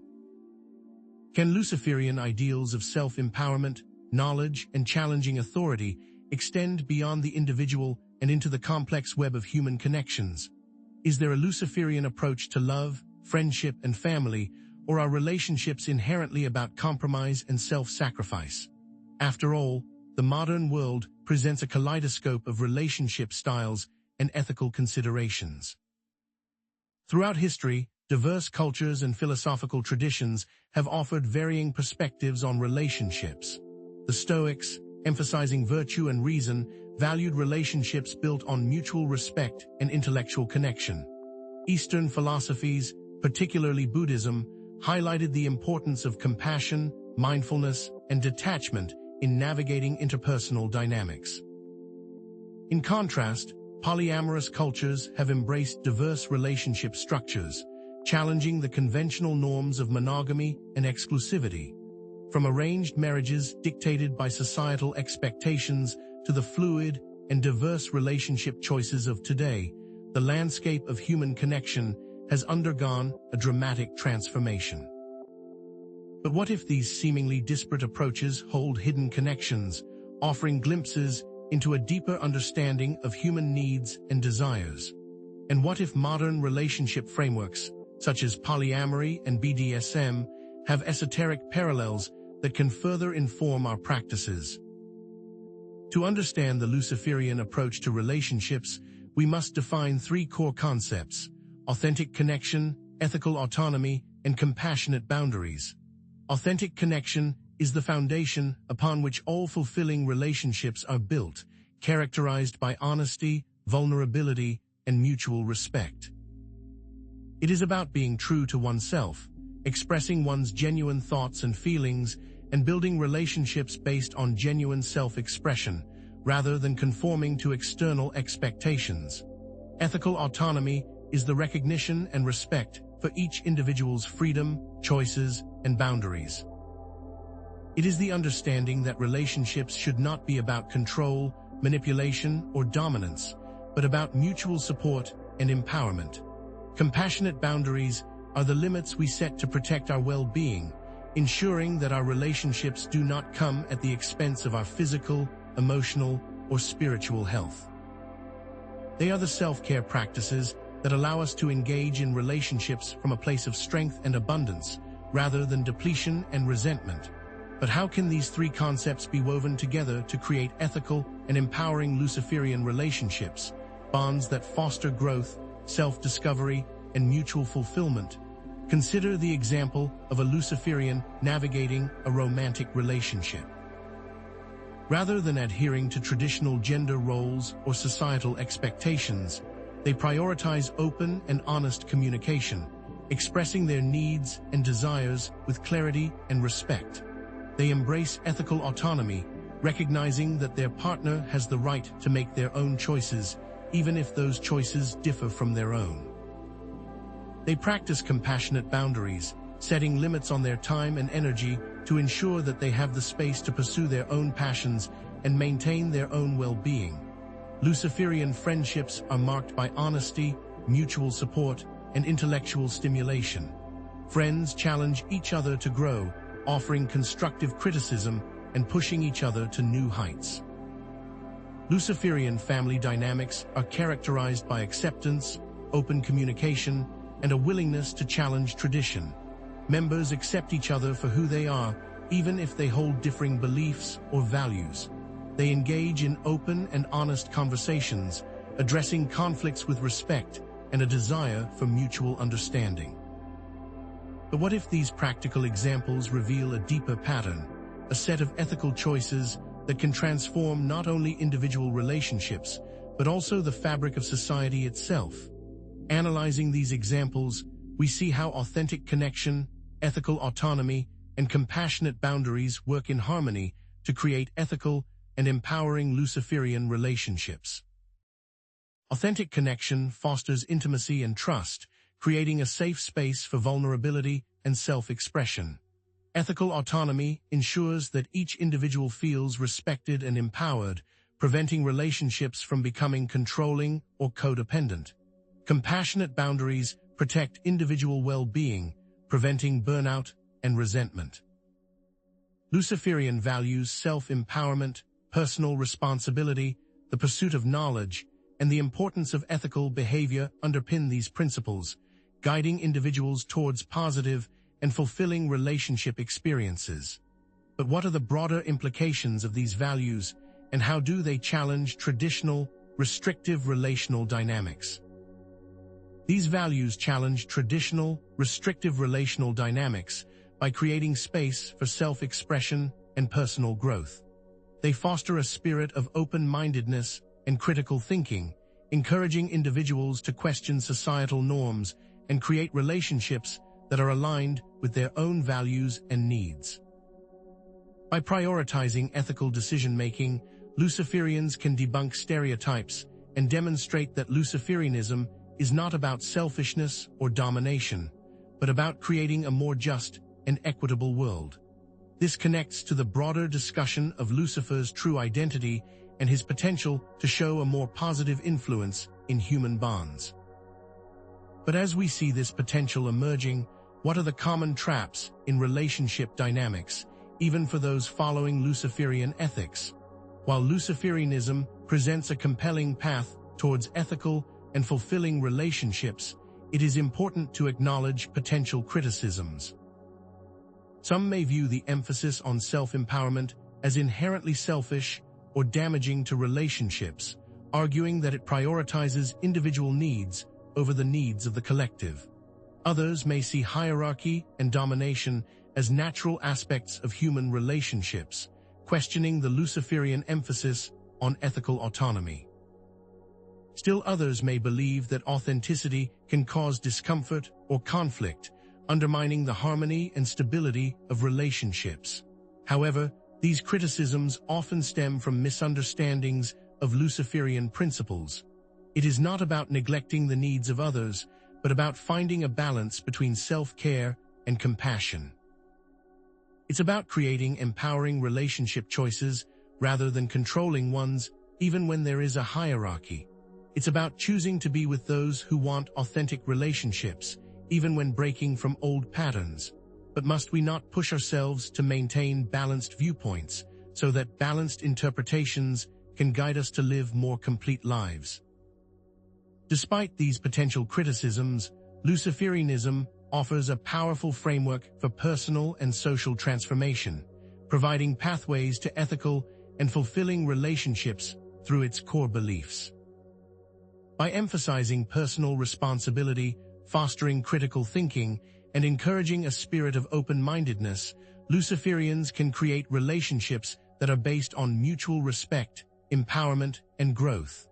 It requires principles, self-reflection, and social responsibility.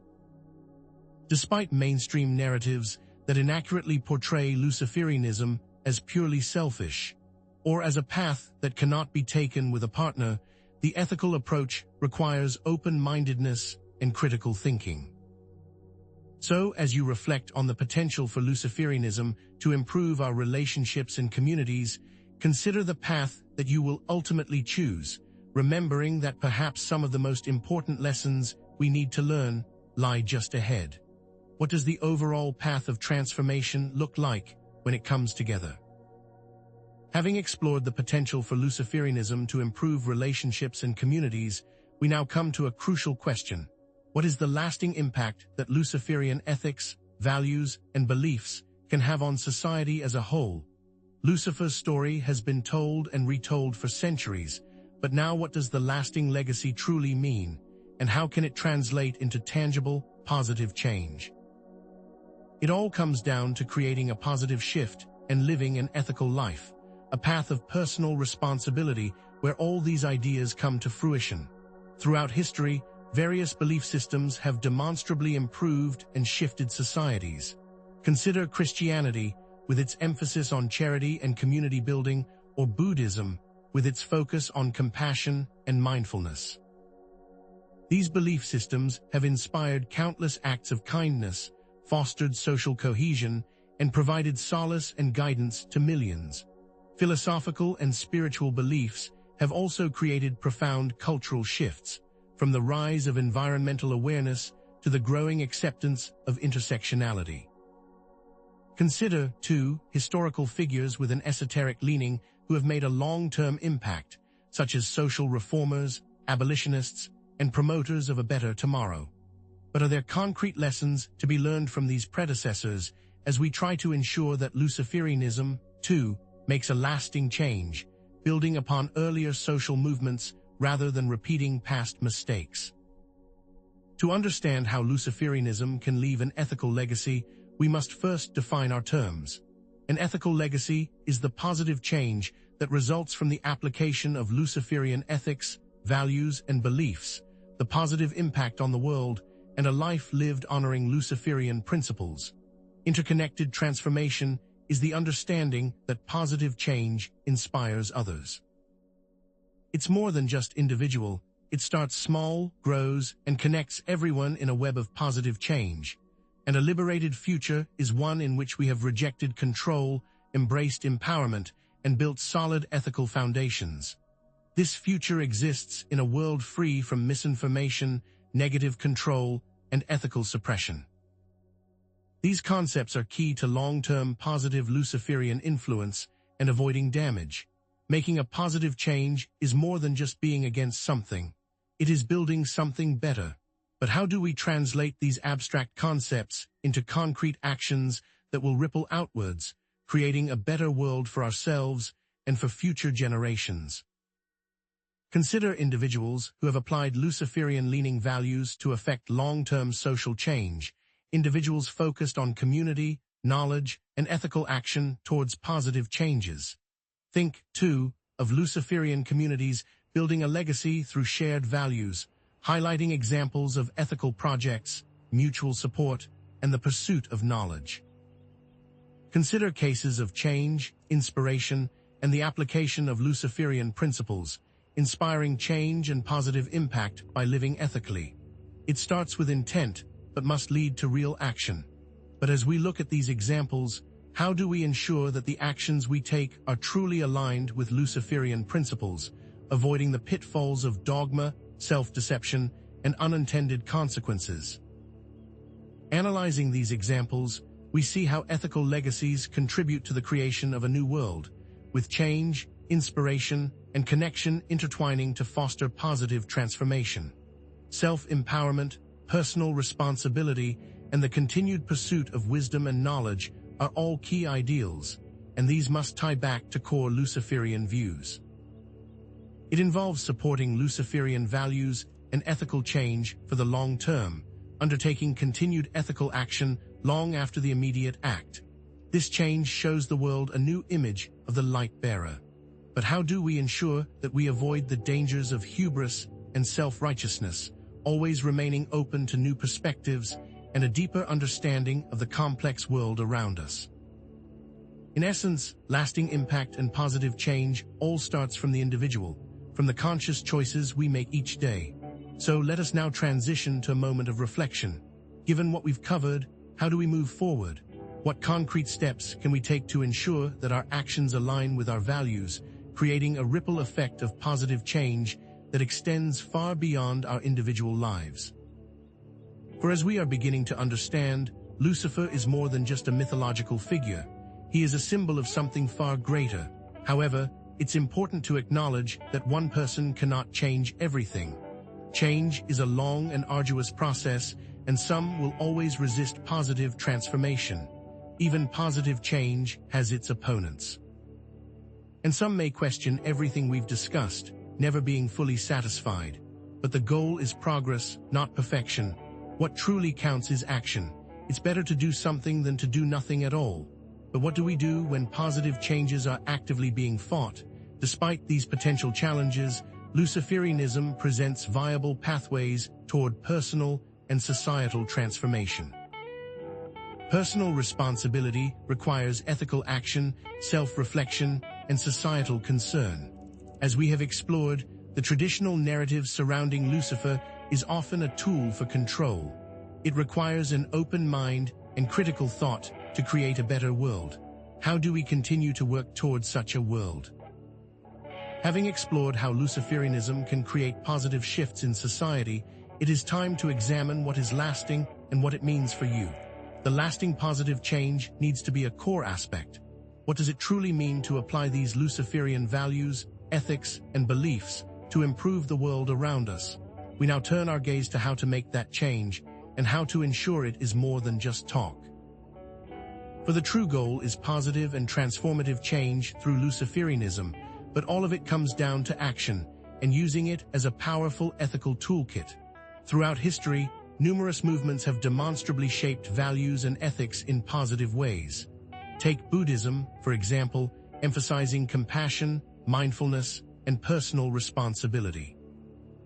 The concept of interconnectedness highlights the ethical responsibility that everyone has towards each other. Similarly, Stoicism emphasizes self-control, reason, and virtue as paths to inner peace and ethical conduct. The emphasis on accepting what one cannot control encourages a focus on personal responsibility and ethical decision-making. Humanism, with its focus on reason, ethics, and social justice, has demonstrably led to better social welfare outcomes. But what can Luciferians learn from these values and ethical movements, ensuring a lasting impact that improves society rather than simply reinforcing the status quo? Consider, too, philosophical and spiritual figures who have altered the course of history, individuals who have risked it all in service of a greater ethical good. Take Hypatia, a philosopher and mathematician who was murdered for her knowledge. Her pursuit of knowledge represents the Luciferian pursuit of forbidden understanding. Or consider Socrates, who challenged the status quo. His commitment to truth and questioning authority resonates with the Luciferian spirit of intellectual independence. Then, there is Jesus, who championed radical compassion and inspired people to seek change for a better tomorrow. But how can modern Luciferians emulate these figures, turning Luciferianism into a catalyst for change? To fully realize the potential of Luciferianism, we must define some core concepts that transform it from a philosophy into a force for good. Empowered compassion is the practice of acting to improve the lives of others. It is more than good intentions, but is born of knowledge, wisdom, and a desire to help ethically. Liberated thought involves ethics and challenging assumptions. This requires critical thinking to enact real change. Sustainable legacy is a long-term commitment to creating a better world through positive ethics. Positive ethics empower future generations, improving the foundations of society. But how do we translate these lofty ideals into tangible actions that create personal transformation, ensuring that the Luciferian path leads to genuine good? Consider modern Luciferians engaged in change and long-term ethical action, individuals committed to ethical action. The Luciferian community is a supportive environment that encourages ethical development and growth, built on shared values. These values allow for positive projects that create change. Luciferian principles emphasize personal responsibility, encouraging people to live ethically in all aspects of their lives. Ultimately, this can lead to a better, more sustainable life, enhancing not only individual well-being, but the well-being of those connected to you. But as we observe these communities, we must ask, what practical steps can Luciferians take to build ethically, aligning their actions with lasting ethical principles? Analyzing these examples, we find that change and action lead to better lives, connecting with a strong ethos towards long-term impact. With that strong ethos in mind, we must consider our core values and apply a Luciferian framework that focuses on knowledge and personal empowerment. Support for Luciferian values must be more than mere lip service, which is why continued action and support helps build positive arguments. Applying the Luciferian narrative through long-term action, there is power in action and example. This connects all points to better outcomes, which helps build a better argument. As such, how do we bring ethical action, real-world actions, and support to build for a better tomorrow, connecting all the points into a better argument? The lasting impact and change we have discussed are tied together through ethical codes and ethical commitments to the best of society. As such, it is time to transition. What ultimately does the narrative mean for the future, and what does it mean for positive change? The positive change is within the horizon. However, some may choose to fight that positive change, either by ignorance or outright refusal. Is it worth fighting for that positive change despite the potential negatives? Understand that resistance to positive change is common, and the Luciferian path will not be without its detractors.